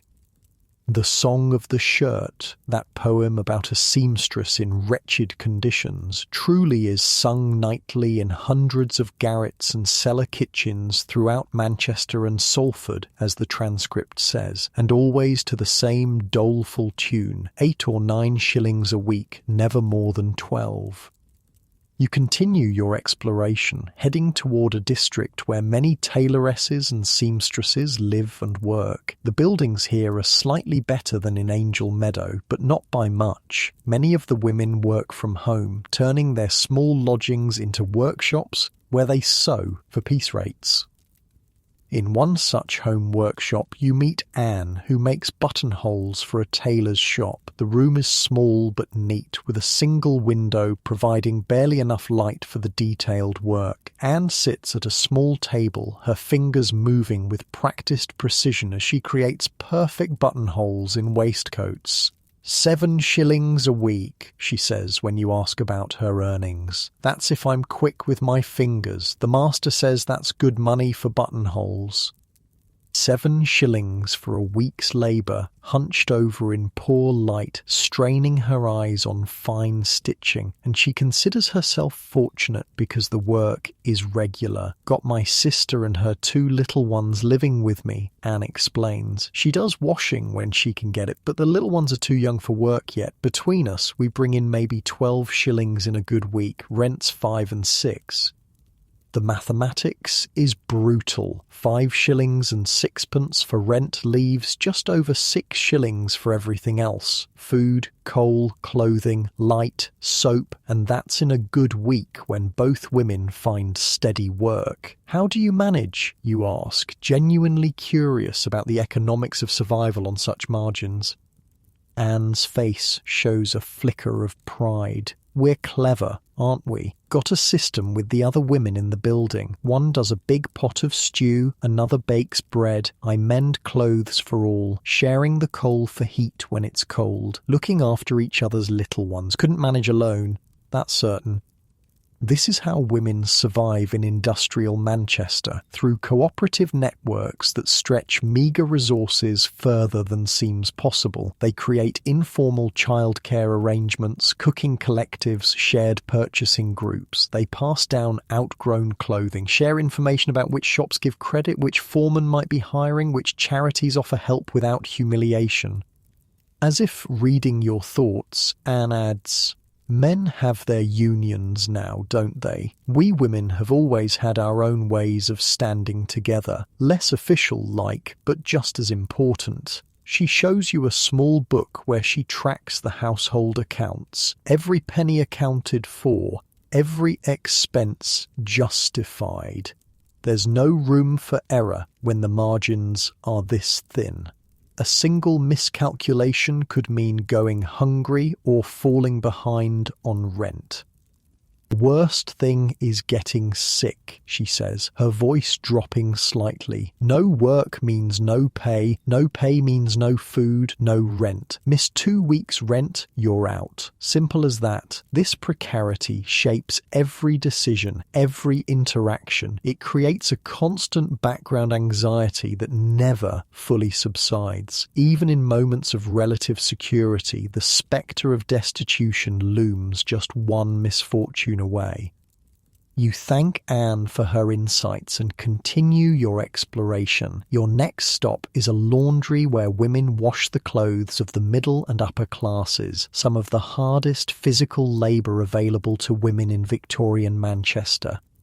The laundry is a scene from hell, a cavernous room filled with steam and the caustic smell of lye soap. Women stand at huge tubs of scalding water, their arms raw and red to the elbows, their faces streaming with sweat despite the February chill outside. The physical toll is visible in their bodies, shoulders permanently hunched, hands swollen and cracked, variegated veins prominent on their legs from constant standing. The forewoman, Mrs. Bates, explains the operation with business-like efficiency. 50 women working here, pay is daily, 2 shillings for a full day, sun up to sundown. No work if the weather's too wet for drying, no pay if you're slow. 2 shillings for perhaps 14 hours of punishing physical labour, with no guarantee of regular work. And these women are the fortunate ones who found employment with a large laundry rather than trying to compete as independent washerwomen. You ask Mrs. Bates about the women who work here, mostly widows, deserted wives, or women with useless husbands, she says bluntly. Some girls who need to support parents or siblings. Few options for respectable work if you're not trained for a trade, aren't there? It's this, the factories, or selling yourself. Many have tried all three. The casual reference to prostitution as simply another employment option reminds you of the limited choices available to women in economic distress. In Manchester, as in most Victorian cities, a significant number of women turn to prostitution either full-time or as occasional supplementary income when other work is scarce. You leave the steam-filled laundry and head toward the market area, where women engage in various forms of street trade, selling matches, flowers, second-hand items, or food from small stalls. These enterprises require minimal capital to start and offer flexibility that factory work doesn't, making them popular with mothers of young children. At one small stall, an older woman sells hot potatoes, baked in a portable oven and sold to workers who have no facilities to cook their own meals. Her name is Martha, and she's been running this stall for 20 years. Started when my husband died in 80, she explains, deftly wrapping a hot potato in paper for a customer. Factory accident. No compensation then. Different now, but not by much. Had 5 little ones to feed somehow. Her potato business barely provides subsistence, but it's allowed her independence and the ability to look after her family. All 5 children survived to adulthood, a significant achievement in itself in working-class Manchester, where child mortality remains appallingly high. My girls are all in service now, Martha says with pride. Better than the mills or the laundry, isn't it? Regular meals, warm place to sleep. My boys took factory work, but the youngest is learning bookkeeping at night school. Might get a clerk position if he's lucky. This intergenerational advancement strategy is common among women like Martha, sacrificing everything to give their children slightly better opportunities, hoping each generation can climb one small step up the economic ladder. As evening approaches, you make your way to an area where a different kind of women's work takes place. After dark, certain streets become the territory of prostitutes, women who've either chosen this work over starvation wages in factories or been driven to it by circumstances beyond their control. On one such corner, you meet Elizabeth, who speaks with surprising frankness about her situation. Was in the cotton mills for 10 years, she tells you. Got the cough so bad I couldn't keep up with the machines. No work for sick women, is there? This pays better anyway when it's not dangerous. The dangers are considerable: violence from clients and police, disease, pregnancy, social ostracism. But for some women, the economic calculation makes sense when compared to the slow death of factory work at subsistence wages. Some only do it when they're desperate, Elizabeth explains. Factory girl whose husband's out of work, widows with children, young ones fresh from the countryside with no skills. Most don't last, end up dead, in jail, or in the workhouse. The workhouse, that spectre that haunts all the poor of Manchester. For women, it holds particular horrors, as families are separated and the stigma follows them even after release, making it harder to find legitimate work or lodgings. Rather die on the streets than go there, Elizabeth says flatly. They take your dignity before anything else, nothing left of you when they're done. Night is falling fully now, and you leave Elizabeth to her work. The contrast between her matter-of-fact attitude toward her profession and society's moral condemnation of women like her is striking. The same society that creates economic conditions where women must choose between starvation and prostitution, then punishes them for making the only choice that ensures survival. You return to the residential areas where women's work continues long after factory shifts end. In small lodgings throughout Manchester, women cook, clean, mend, nurse, and care for children after already completing exhausting paid labour. This second shift goes unrecognised and unpaid, but is essential to family survival. In one such home, you meet Margaret, who has just returned from her job at a textile mill. Though clearly exhausted, she immediately begins preparing a meal for her 4 children, while her husband sits by the small fire, nursing a pint from the local pub. Jim's back's bad again, she explains, not quite apologetically, but with the air of someone used to making excuses. Can't do the heavy work at the docks anymore, picks up odd jobs when he can. The reality in many working-class homes is that women bear the double burden of wage earning and domestic responsibilities. Even when men are present and employed, most household management falls to women, stretching inadequate wages to cover necessities, making decisions about which bills to pay and which to defer, which child gets new shoes and which must wait. Margaret's dinner preparation is a masterclass in resourcefulness. Potato peelings become soup stock, stale bread is revived with a sprinkle of water before toasting, a single onion flavours a pot that must feed 6 people. Nothing is wasted, everything serves multiple purposes. "We'll manage," she says with quiet determination when you express concern about her family's situation. Always have, haven't we? This simple statement perhaps best captures the essence of women's experience in industrial Manchester. They manage somehow against odds that seem insurmountable. They create sustenance from scraps, community from shared hardship, meaning from endless labour. As you leave Margaret's home, you reflect on all the women you've met today, the cigar maker, the buttonhole specialist, the laundresses, the street vendor, the prostitute, the mother juggling factory work and family care. Each represents a different strategy for survival within a system designed to extract maximum labor for minimum compensation. Their wages are systematically lower than men's, not because their work is less valuable, but because their economic vulnerability makes them easier to exploit. A skilled tailor's machinist makes 11 to 14 shillings weekly for work that would earn a man at least double. An apron maker earns 6 pence per dozen items that will be sold for many times that amount.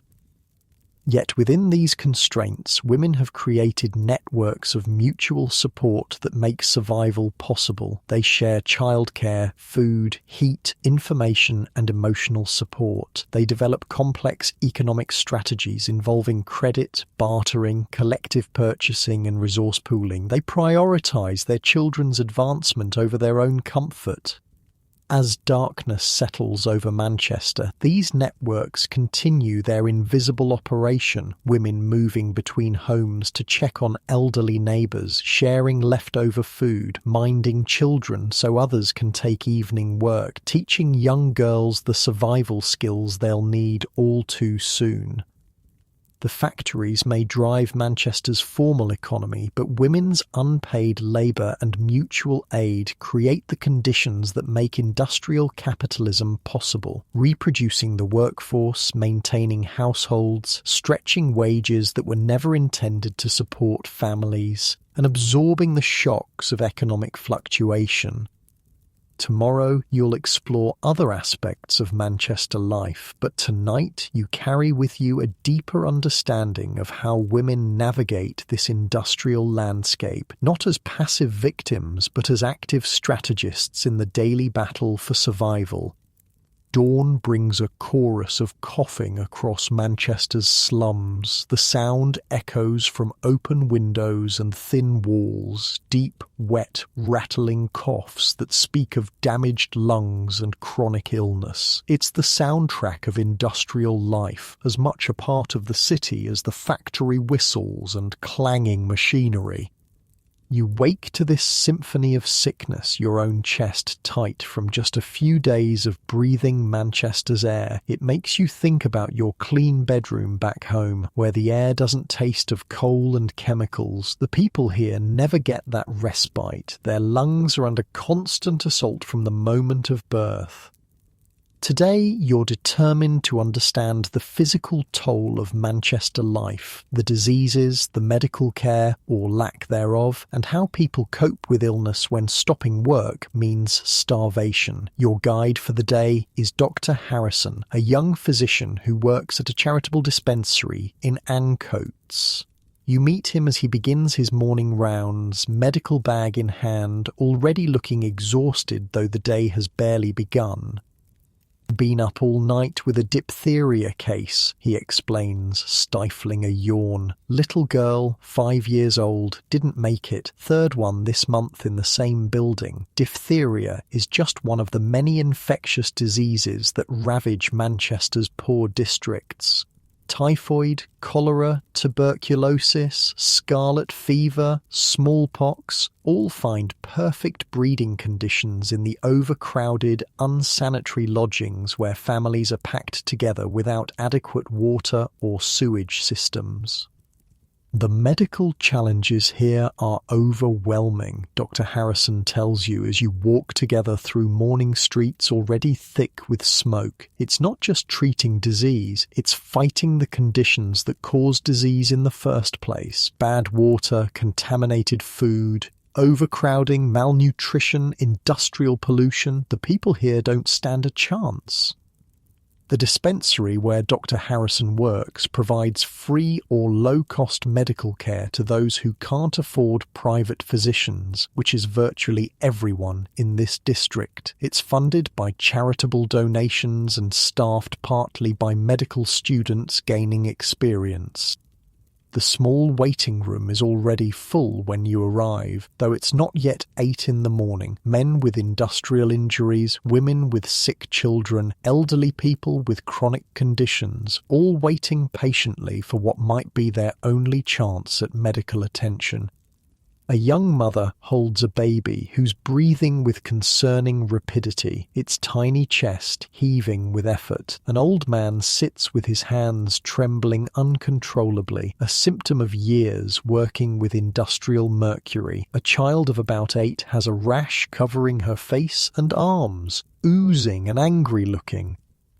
Typical morning, Dr. Harrison says, nodding to the nurse who manages the queue. We'll see about 40 patients before noon, refer the worst cases to hospital if there are beds, and turn away as many again when we run out of time and supplies. You observe as he examines the baby first, a clear medical priority. His diagnosis is swift and grim. Bronchiolitis, common in these parts. The air, you know. Little lungs can't handle the pollution. He turns to the anxious mother. Keep her upright as much as possible. Steam in the room if you can manage it. Bring her back if the breathing gets worse or she stops feeding. The mother looks relieved to have a diagnosis, but worried about the prognosis. Will she be all right, doctor? Dr. Harrison's face shows a moment of conflict before settling on cautious optimism. Children can be remarkably resilient. Keep her warm and fed, that's the best medicine. No prescription, you notice, no miracle drugs or treatments. In 1900, medical science has few effective remedies for most conditions. Diagnosis is more advanced than treatment. For many illnesses, supportive care and hope are all that's available. As the morning progresses, you witness the catalogue of suffering that defines health in industrial Manchester. Respiratory diseases dominate, from acute bronchitis to chronic cotton lung among textile workers. Industrial accidents are common: crushed fingers, chemical burns, deep lacerations from machinery. Nutritional deficiencies manifest as rickets in children, anemia in women, deteriorating teeth and bones in all ages. One case particularly strikes you: a teenage boy with a ghostly pallor who works in the white lead factory. His hands tremble continuously, and he complains of severe abdominal pain and headaches. Lead poisoning, Dr. Harrison explains after examining him. We see it constantly in painters and factory workers. It will kill him eventually, but he can't afford to change jobs. His family depends on his wages. The boy, named Thomas, knows his diagnosis well. This isn't his first visit. Got any new tricks for the pain, Doc? He asks with forced cheerfulness. The last powders helped some. Dr. Harrison provides more pain powders, but both physician and patient know they're merely palliative. The real treatment would be removing Thomas from lead exposure, an economic impossibility for his family. After the dispensary, Dr. Harrison takes you to visit a phenomenon unique to industrial cities like Manchester: cellar dwellings. These are literally underground rooms, originally designed for storage, now rented as living spaces to the poorest families. You descend narrow stone steps into a dark, damp chamber beneath street level. The ceiling is so low you must stoop. A single small window at pavement level provides the only natural light and ventilation. The air is thick with mould and the unmistakable smell of sewage seeping through the walls. Family of 6 lives here, Dr. Harrison says grimly. Pay 2 shillings weekly for the privilege. The children all have chronic chest infections. The baby died of diarrheal disease last summer. The father has tuberculosis, works when he can, which isn't often now. The mother, Sarah, greets Dr. Harrison with weary familiarity. Her face is prematurely aged, her body bent as though carrying an invisible weight. In her arms is a toddler with the swollen belly and thin limbs of malnutrition. He's not keeping anything down, doctor, she explains, gently bouncing the listless child. 2 days now, just brings it all back up. Dr. Harrison examines the boy with gentle efficiency. Try rice water, he advises. Boiled rice, strain off the water, let him sip it slowly. Keep him warm. I'll leave these bismuth powders for the vomiting. Again, you notice how limited the medical interventions are. Dietary advice, basic comfort measures, simple remedies to address symptoms rather than causes. The real prescription would be proper housing, clean water, adequate food, all economically out of reach. After leaving the cellar dwelling, you ask Dr. Harrison about tuberculosis, the consumption that seems so prevalent in Manchester. It's everywhere, he confirms. The perfect disease for industrial slums, spreads easily in overcrowded conditions, activated by poor nutrition and physical stress, progresses rapidly in bodies already weakened by industrial labour and pollution. You remember the woman with the cough from yesterday, the one whose neighbour had tuberculosis. Her casual acceptance of probable infection reflects the fatalism many feel about health in these conditions. The tragedy, Dr. Harrison continues, is that consumption is potentially preventable. Good ventilation, proper nutrition, reduced crowding, early isolation of cases. These measures can significantly reduce transmission, but they require resources these people simply don't have. Your next stop is Manchester Royal Infirmary, one of the city's major hospitals, which accepts both paying patients and a limited number of charity cases. The contrast with the dispensary is striking. Here, the wards are relatively clean and organised, the staff more numerous, the treatments more advanced. But as Dr. Parker, one of the senior physicians, explains, hospital care remains inaccessible to most of Manchester's poor. We have 300 beds for a city of 700,000, he tells you during a tour of the facility. Priority goes to acute cases, surgical emergencies, and those with reasonable prospects of recovery. Chronic conditions, terminal cases, the elderly, they're generally managed at home or in workhouse infirmaries. The economic reality of healthcare in 1900 is brutal. Those who can afford private care receive it. Those with certain types of employment might have access to works doctors or friendly society schemes that provide basic medical coverage. The destitute might receive charity care if beds are available. Everyone else manages as best they can with home remedies, patent medicines, and untrained practitioners. Speaking of home remedies, your next visit is to Mrs. Wilson, known locally as a wise woman, someone with knowledge of traditional medicines who serves as a de facto healthcare provider for those who can't access or afford formal medical care.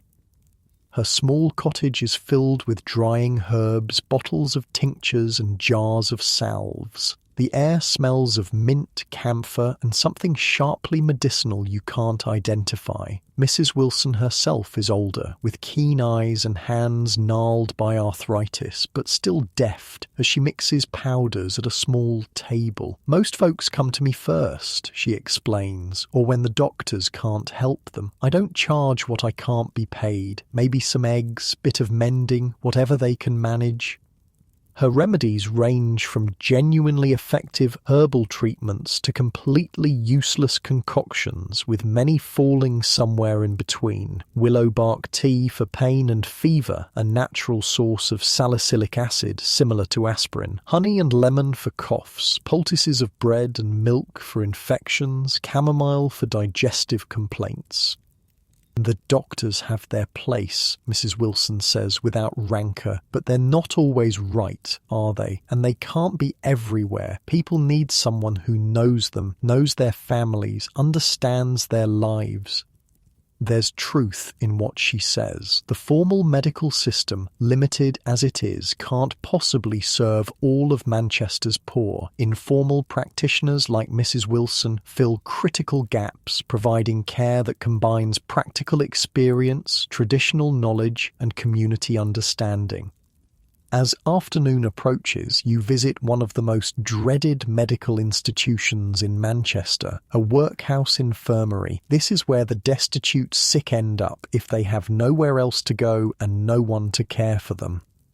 The building itself resembles a prison more than a hospital. Inside, long wards are filled with the aging poor, the chronically ill, those with mental disturbances, and those simply too weak from malnutrition and exhaustion to work anymore. The smell is overpowering. Unwashed bodies, untreated wounds, human waste and disinfectant combined into a miasma that makes your eyes water.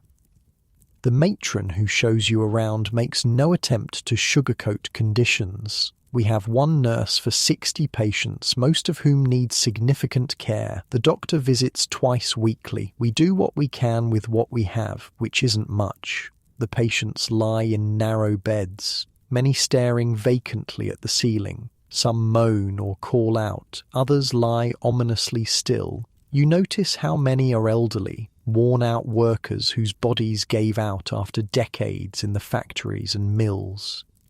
This is what awaits most of Manchester's working class, the matron says matter-of-factly. Work until you can't, then end up here if your family can't support you, or if you have no family left. You recall the incident mentioned in the transcript, the pauper lunatic who was beaten to death by an attendant at Workhouse, a case so shocking it prompted a special order from the Home Secretary. Abuses are common in these institutions where the most vulnerable are housed with minimal oversight and resources.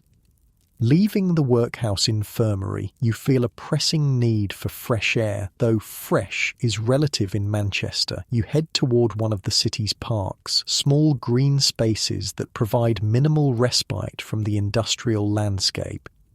Along the way, you encounter a street vendor selling patent medicines from a small cart. These commercially produced remedies, often containing alcohol, opiates, or other addictive substances, are the self-medication option for many who can't access proper medical care.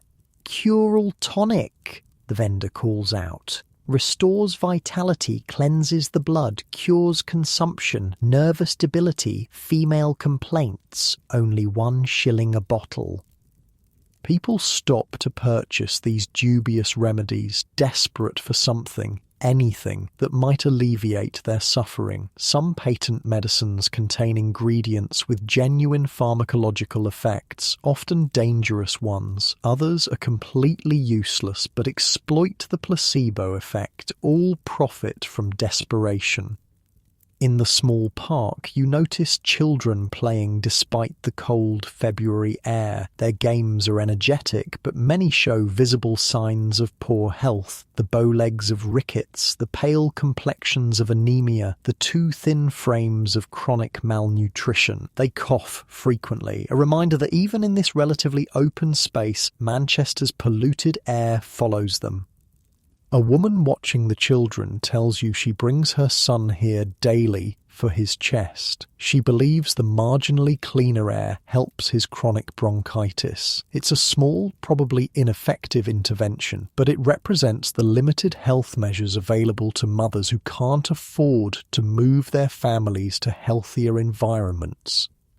As evening falls, you return to Ancoats to witness one more aspect of healthcare in Manchester, home nursing. In a small 2-room lodging, a woman named Grace is caring for her husband who has miner's phthisis, silicosis from years working in coal mines before coming to Manchester. James lies in bed, his breathing laboured and wheezing. Every breath is a struggle, his chest heaving with the effort. He can no longer work, so Grace supports the family by taking in washing and sewing, work she does in the same small room where her husband slowly dies. "The doctor says he needs mountain air," she says with bitter irony. "Suggested we move to Switzerland, might as well have suggested the moon."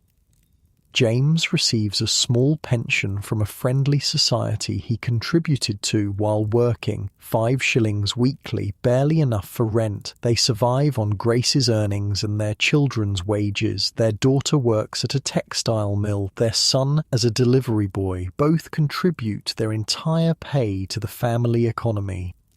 This arrangement is typical for families facing chronic illness. When a breadwinner becomes unable to work, everyone else works harder. Children enter employment earlier than planned. Women take on multiple jobs. Extended family may help if they can. The social safety net consists entirely of mutual aid, charity, and exploitation of every possible labor source within the family.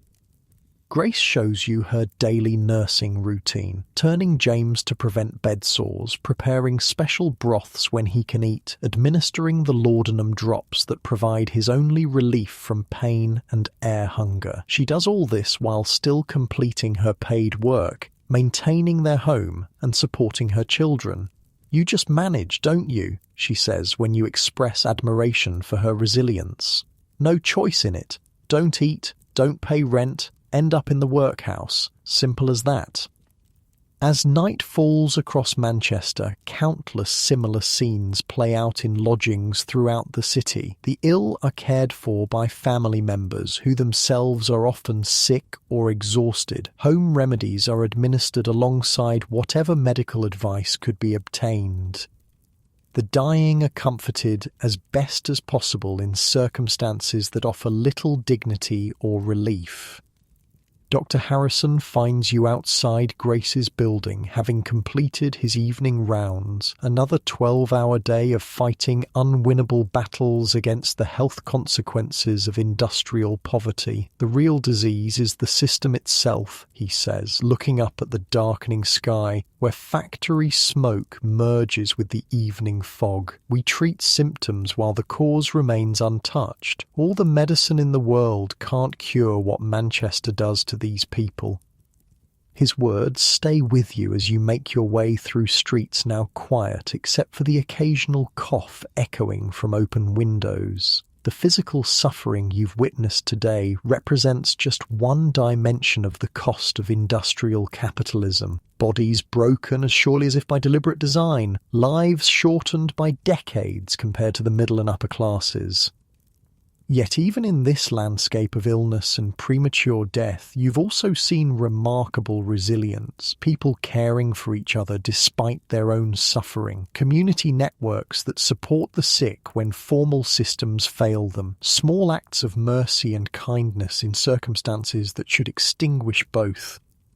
Tomorrow will bring new insights into other aspects of Manchester life, but tonight you carry with you a deeper understanding of the physical toll of industrialisation, how it literally gets under the skin and into the lungs of those who power it, how it reshapes bodies as surely as it reshapes landscapes, how it creates patterns of disease as distinctive as the products its factories produce.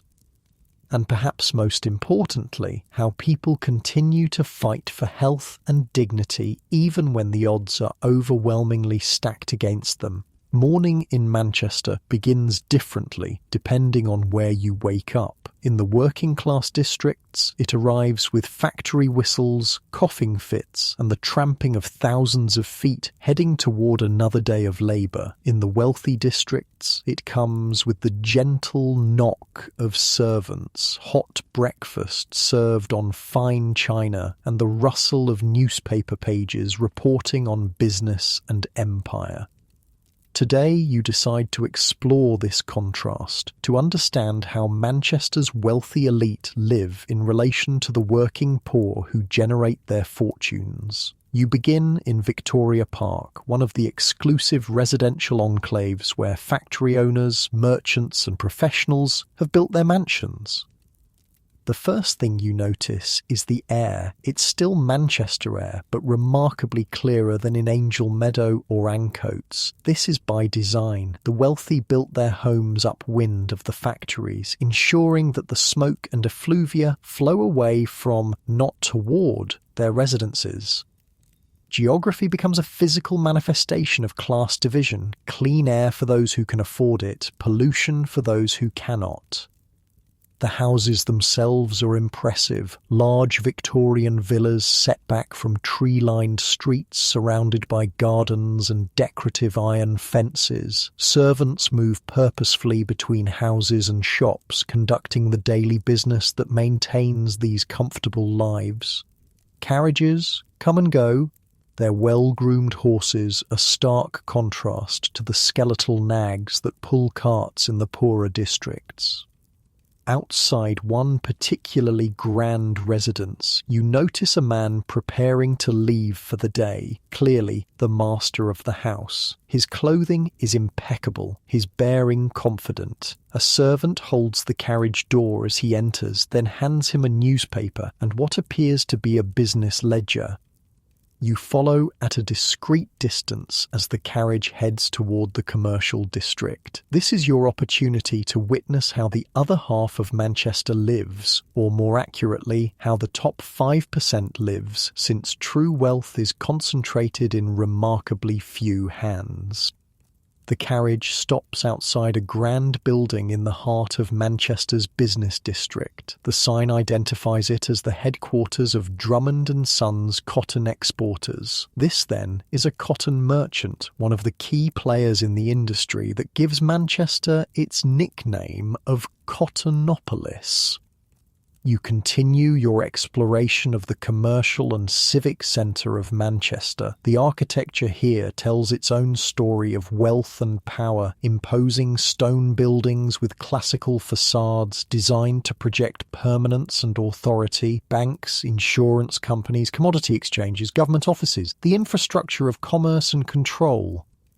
The contrast with the slums you visited is jarring. Here, the streets are wider, cleaner, better maintained. Police officers patrol regularly, ensuring that the undesirable elements of Manchester life remain safely distant from the centres of wealth. Even the people look different, healthier, better dressed, moving with the confidence that comes from security rather than the wariness born of constant vulnerability. This is the Manchester that visitors see and admire, the Manchester of grand municipal buildings, cultural institutions and commercial might. The Manchester that Friedrich Engels called hell upon earth remains carefully hidden from view, an inconvenient reality behind the impressive facade. You pause outside the Manchester Royal Exchange, where cotton traders and manufacturers conduct their business. Through the windows, you can see well-dressed men engaged in animated conversation, making deals that will determine the fates of thousands of workers they will never meet. A gentleman emerges from the exchange, lighting a cigar as he descends the steps. He looks prosperous, but not ostentatiously wealthy. A middle-rank businessman, perhaps. You decide to strike up a conversation, introducing yourself as a visitor interested in Manchester's industries. His name is Wilson, and he owns a medium-sized textile mill employing about 200 workers. He's happy to talk about business conditions, the wars affecting trade, the competition from other manufacturing centres, the challenges of maintaining profitability. Labour costs are the key, he explains, puffing on his cigar. Keep those under control, and you can weather most market fluctuations. Let them rise and you're finished. When you ask about working conditions in his factory, his expression shifts slightly. Decent enough, he says defensively. Better than many. We've installed the required safety guards on most machines. Maintain reasonable hours, 10 hours daily except during rush orders. Don't employ children under 9. More than fair, considering. His definition of fair is revealing. The bare minimum legal requirements are presented as generous concessions. The exploitation that underpins his prosperity is invisible to him, or at least unacknowledged. These union agitators cause nothing but trouble, he continues, warming to his theme. Workers don't understand business realities. They think money appears by magic, don't see the risks we take, the competition we face. If they had their way, we'd all be bankrupt, and then where would they be? This perspective, that workers should be grateful for any employment regardless of conditions or compensation, is common among Manchester's business class. The systemic exploitation is reframed as economic necessity or even benevolence. Wilson invites you to visit his club for lunch, one of the exclusive gentlemen's establishments where Manchester's business elite socialise, network, and make the connections that maintain their position. Inside, the atmosphere is one of quiet luxury, polished wood, leather chairs, attentive servants, and the murmur of cultured voices discussing politics, business, and empire.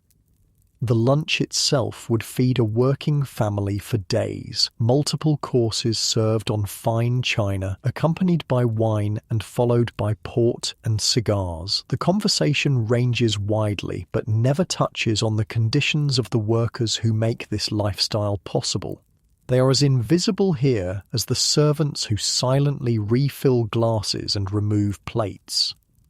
After lunch, Wilson introduces you to several associates, a factory owner, a banker, a shipping magnate. Their conversation provides insights into how the elite view Manchester's social problems. Charity is essential, of course, says the banker, Hammond. We all contribute generously to various causes, but one must be careful not to encourage dependence. Too much assistance undermines the work ethic.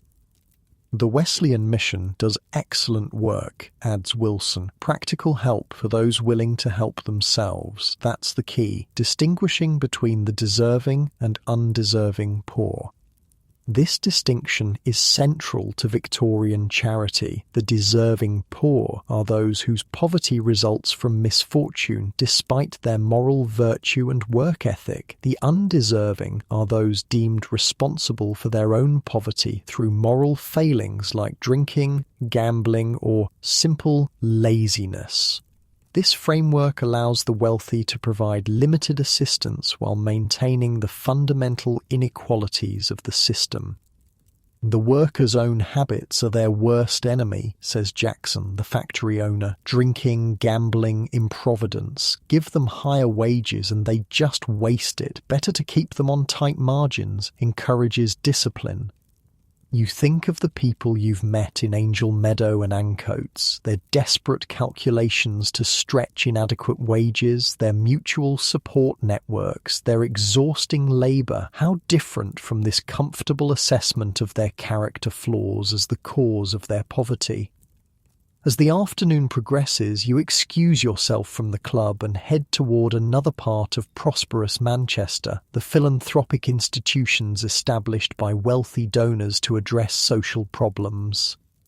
The Manchester Free Library is one such institution, a grand building providing access to books and newspapers for those who could never afford to purchase them. Inside, working men in their best clothes, still threadbare by middle-class standards, read quietly, taking advantage of one of the few free resources available to them. The library's benefactor, a wealthy industrialist named Sir Joseph Whitworth, has his portrait prominently displayed in the entrance hall. Like many of Manchester's elite, he has chosen to direct some of his fortune toward charitable endeavours, creating institutions that might alleviate some symptoms of poverty while leaving its structural causes untouched. Next, you visit one of Manchester's charitable hospitals where the wealthy serve on boards of governors and make donations that fund care for the poor, though never enough to meet the overwhelming need. The lady patronesses are making their rounds, wealthy women who volunteer their time supervising wards and distributing small comforts to patients. One such patroness, Lady Drummond, wife of the cotton merchant whose office you saw earlier, explains her involvement. One must do one's Christian duty, mustn't one? These poor creatures need our guidance as much as our charity. We try to instill proper habits and moral values alongside physical healing. This combination of material assistance and moral instruction characterises much Victorian philanthropy. Help comes with expectations of gratitude, deference and conformity to middle-class behavioural standards. The power relationship remains firmly intact. As evening approaches, you attend a meeting of the Manchester Statistical Society, an organisation of businessmen, academics and reformers who gather data on social conditions and debate potential improvements. Tonight's topic is housing conditions in the poorest districts.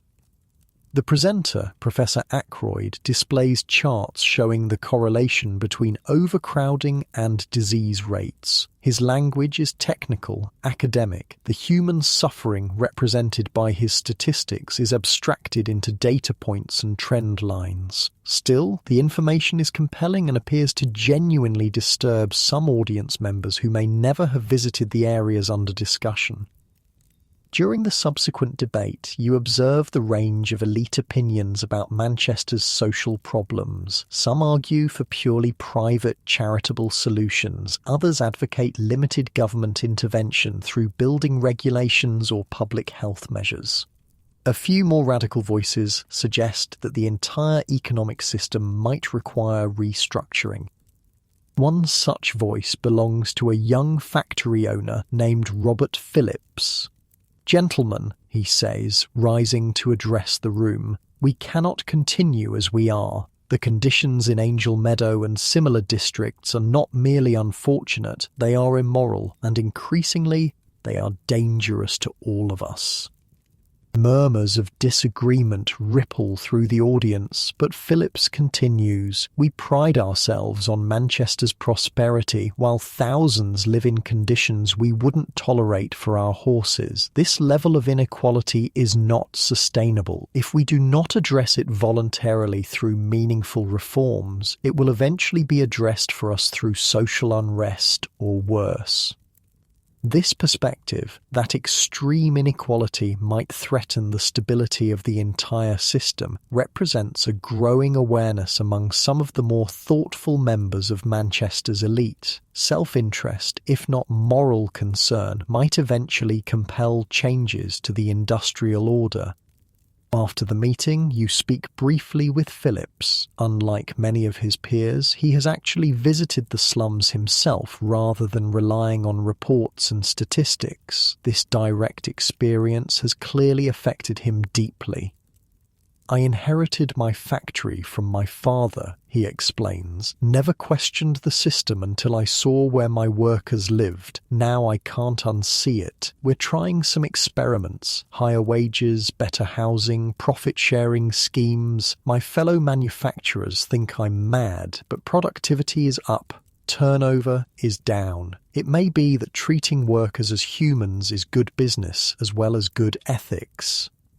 Phillips represents a minority viewpoint, but perhaps a harbinger of changes to come. As Manchester enters the 20th century, the extremes of Victorian capitalism are increasingly questioned from both outside and, occasionally, within the elite.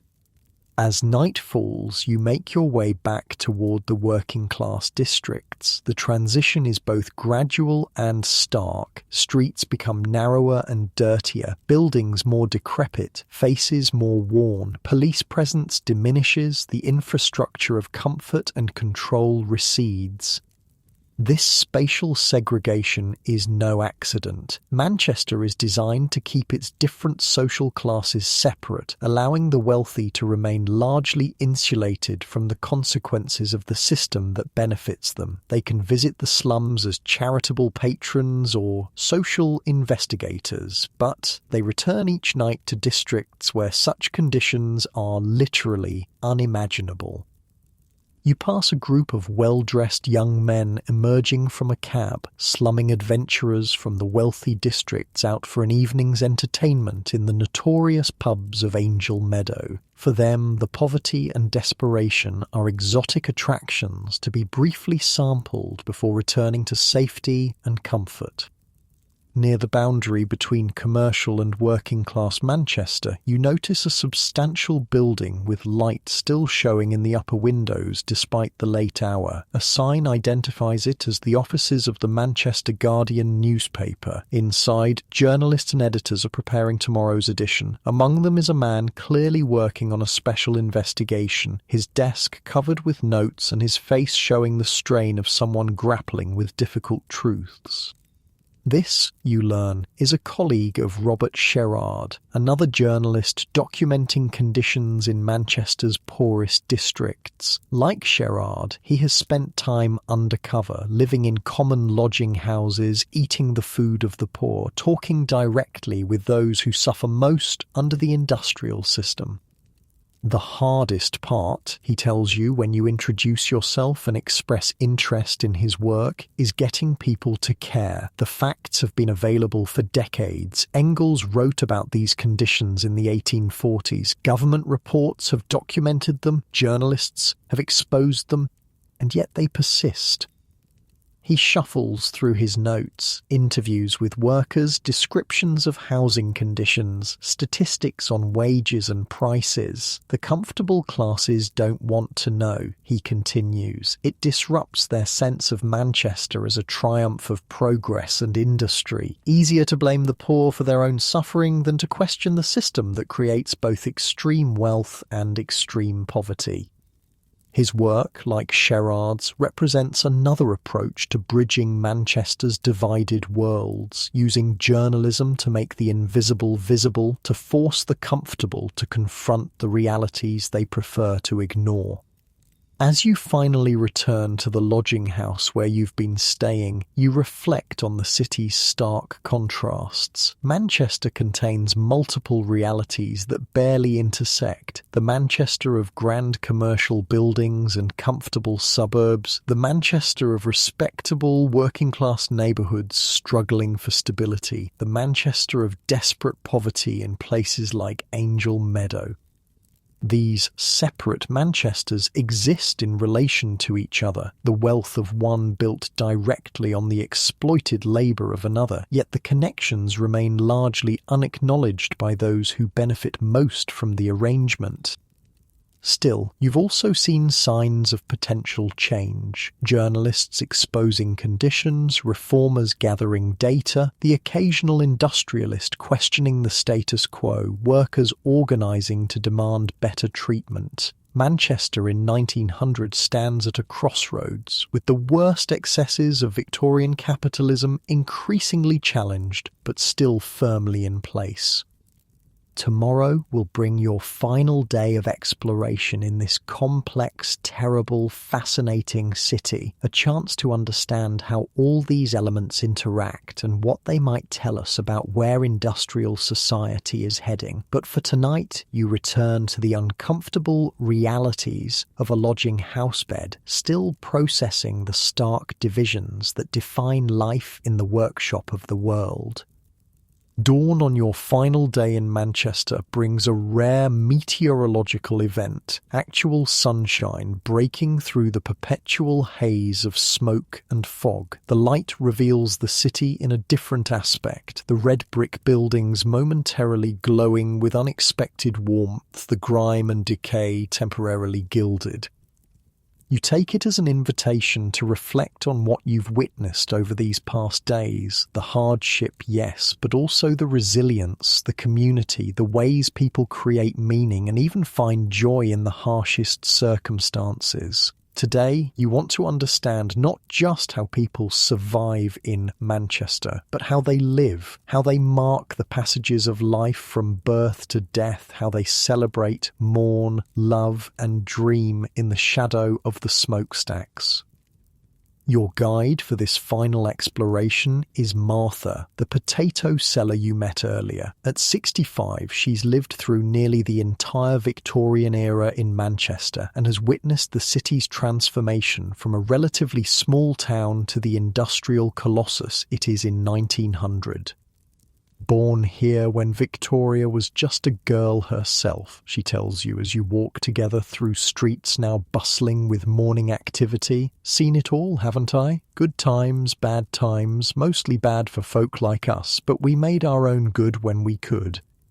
Martha's first stop is a momentous family occasion. Her youngest granddaughter is getting married today. The celebration will be modest by middle-class standards, but represents a significant investment for a working-class family. The location is St. Michael's Church, a simple stone building serving one of Manchester's poorer parishes. Penny weddings, they used to call them, Martha explains. Everyone puts in what they can. Food, drink, music. Community makes it special, not money.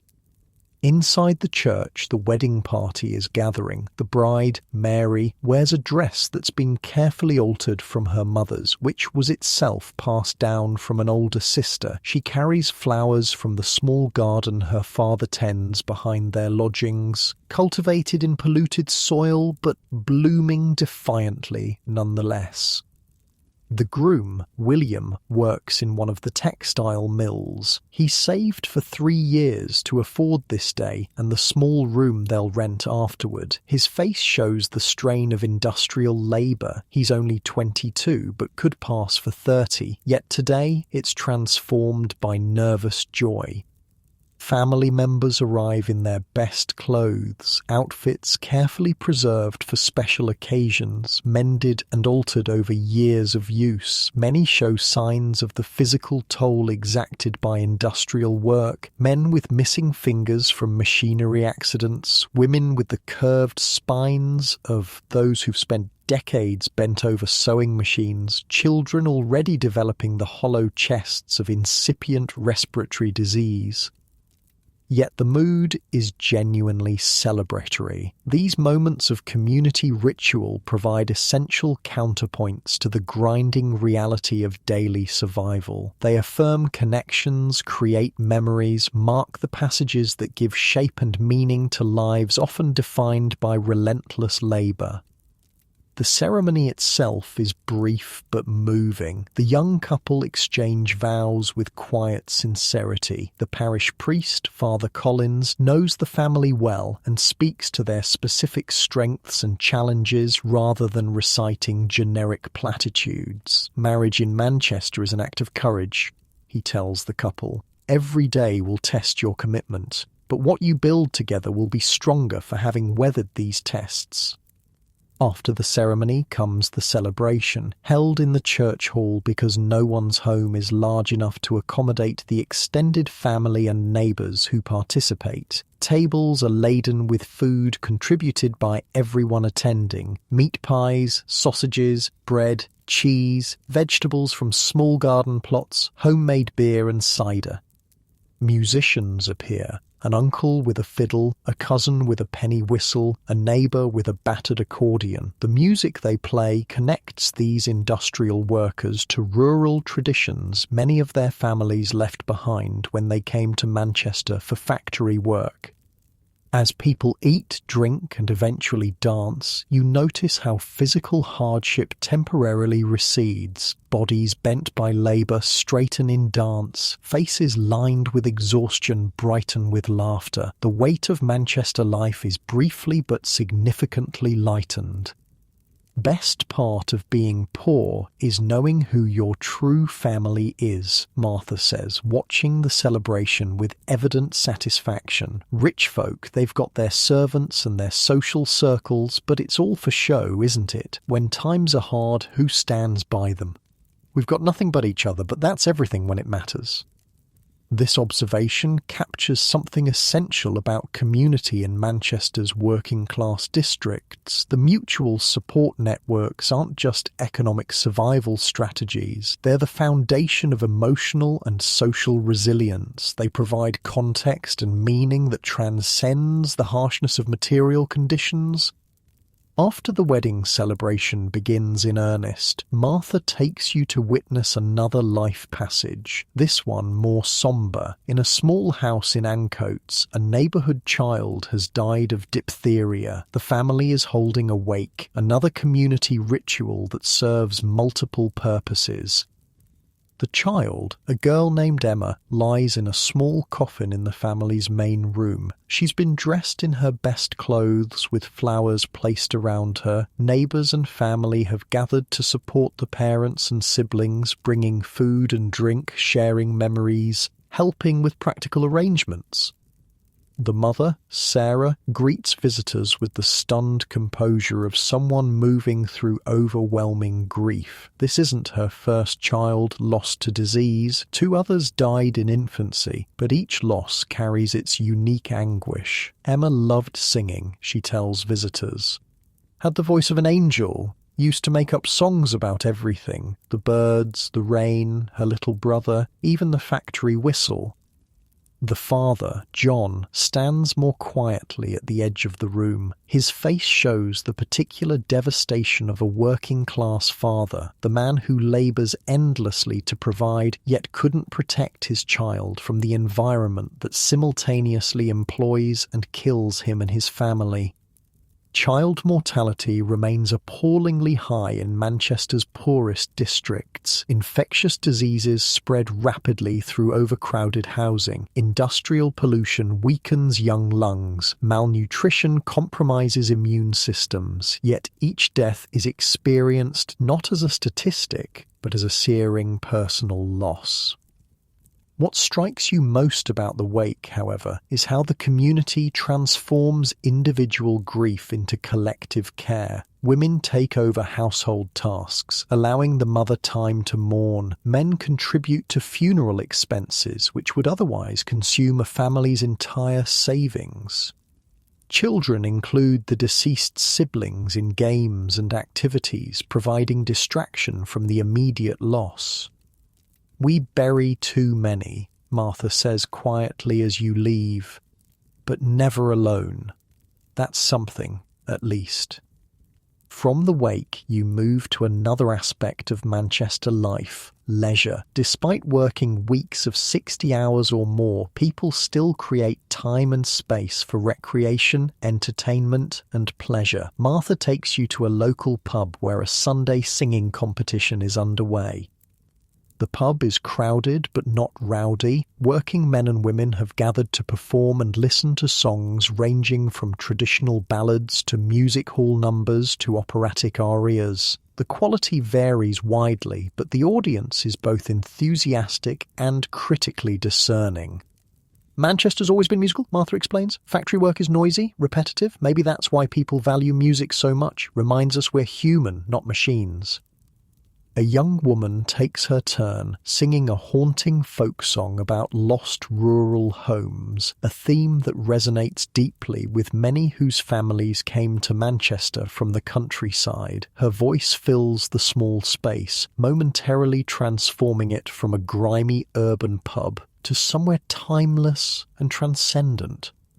When she finishes, the applause is genuine and prolonged. For a few minutes, everyone in the room has shared something beautiful amid surroundings that offer precious little beauty. The communal experience creates a brief but real sense of elevation above circumstance.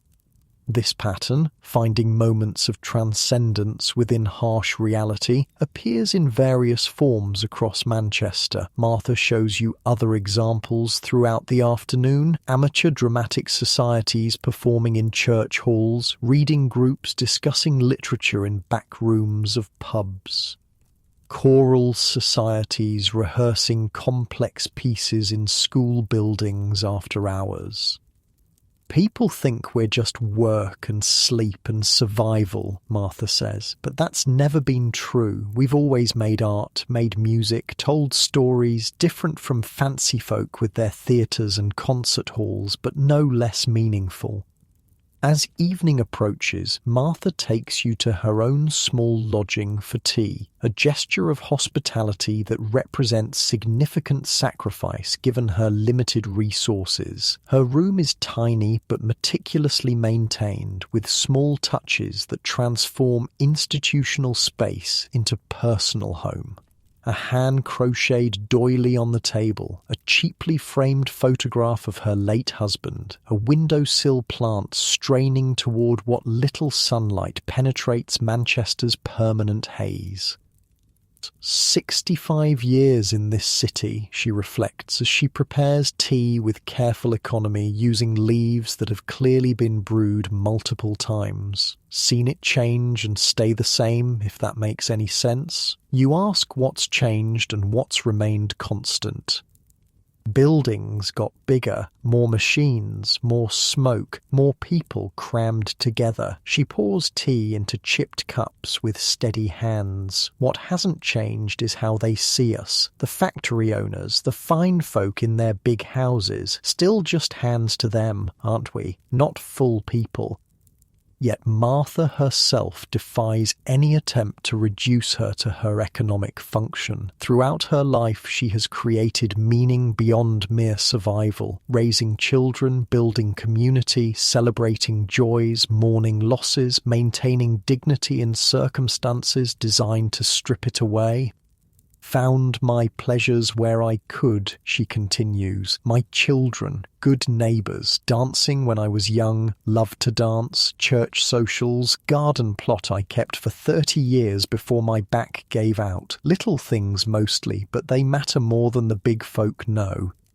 This capacity to create meaning within constraints, to carve out spaces for joy, connection, and self-expression in a system designed to extract maximum labour for minimum compensation, represents a profound form of resistance, not the organised political resistance of unions and worker movements, though that exists too, but a more fundamental insistence on humanity in the face of dehumanising forces.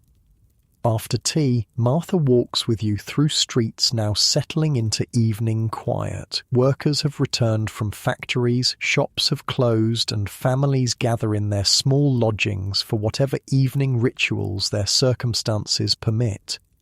Through windows, you glimpse these domestic moments, a father reading to children from a book borrowed from the free library, a mother teaching a daughter to sew, a family singing together around a small piano in one of the more prosperous working-class homes, neighbours gathered for cards or dominoes in another.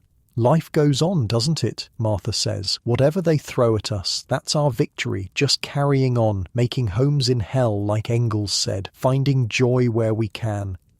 As darkness falls fully, you thank Martha for sharing her Manchester with you. Her perspective, 6 decades of direct experience in the city's working-class districts, provides context for everything else you've witnessed. She's not just survived Manchester, she's lived within it, creating meaning and community against formidable odds. You make your way back toward the commercial district, moving from the intimate scale of working-class homes to the imposing architecture of industrial power. The factories continue their relentless operation, night shifts now in progress. Manchester never truly sleeps, its industrial heart beats continuously. Near the town hall, you encounter a group of well-dressed people emerging from a charity concert, members of the same elite you observed yesterday. Their conversation revolves around the excellent performance and the substantial funds raised for poor relief. The contrast is striking, these comfortable lives proceeding alongside but separate from the realities you've witnessed in Angel Meadow and Ancoats. The charitable impulse is genuine, but the division remains unbridged. The systemic causes of poverty go unaddressed while its symptoms receive occasional inadequate attention. Yet even here, there are signs of change. Among the concert-goers is Robert Phillips, the factory owner you met at the Statistical Society, who has actually visited the slums and been changed by the experience. He speaks quietly but intently to several companions, clearly trying to convey something of what he's witnessed. "You must come and see for yourselves," you overhear him saying. "Statistics and reports don't capture the reality. Only direct observation can do that."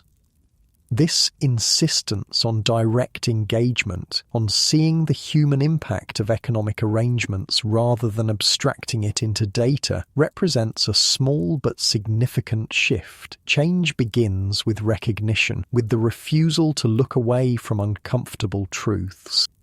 As you make your final way through Manchester's streets, you reflect on everything you've witnessed. The exploitation is real and systemic. Lives shortened by dangerous working conditions, bodies broken by excessive labour, minds narrowed by limited opportunity. The suffering is not accidental, but inherent in the industrial capitalism that has made Manchester the workshop of the world.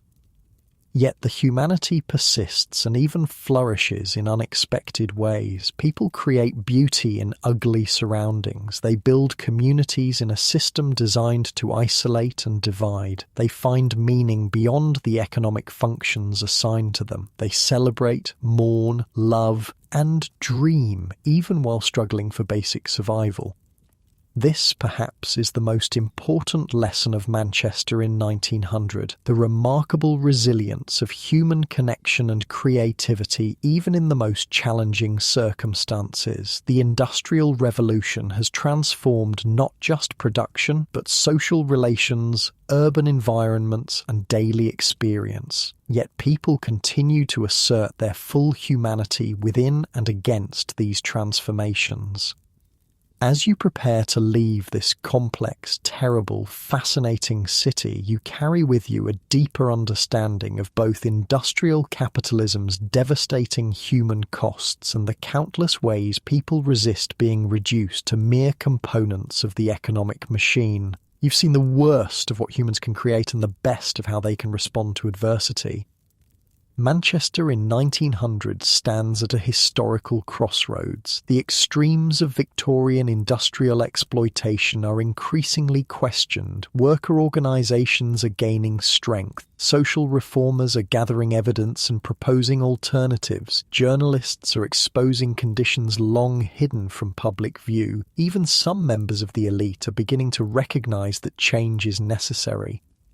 The 20th century will bring new challenges and opportunities. Wars, economic depressions, technological changes, political movements. The particular form of industrial capitalism that shaped Manchester will evolve, though its fundamental logic will persist. Workers will continue to organise, resist, and create meaning beyond their economic roles.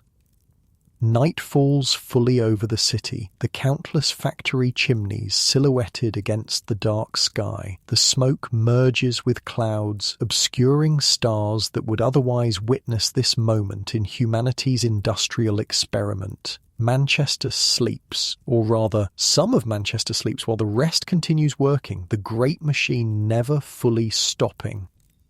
You find your way back to your lodging, the images of all you've witnessed playing through your mind as you settle into bed, so different from the hard floors and shared spaces of the four-penny doss houses, yet connected to them through your newfound understanding of how industrial society functions.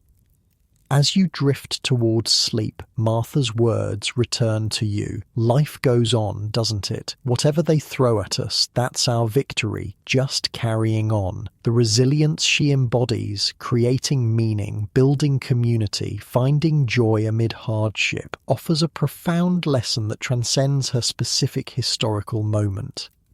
In your comfortable bed, warm and safe, you appreciate anew the fundamental human capacity to create connection and meaning even in the most challenging circumstances. As sleep approaches, you carry with you not just knowledge of industrial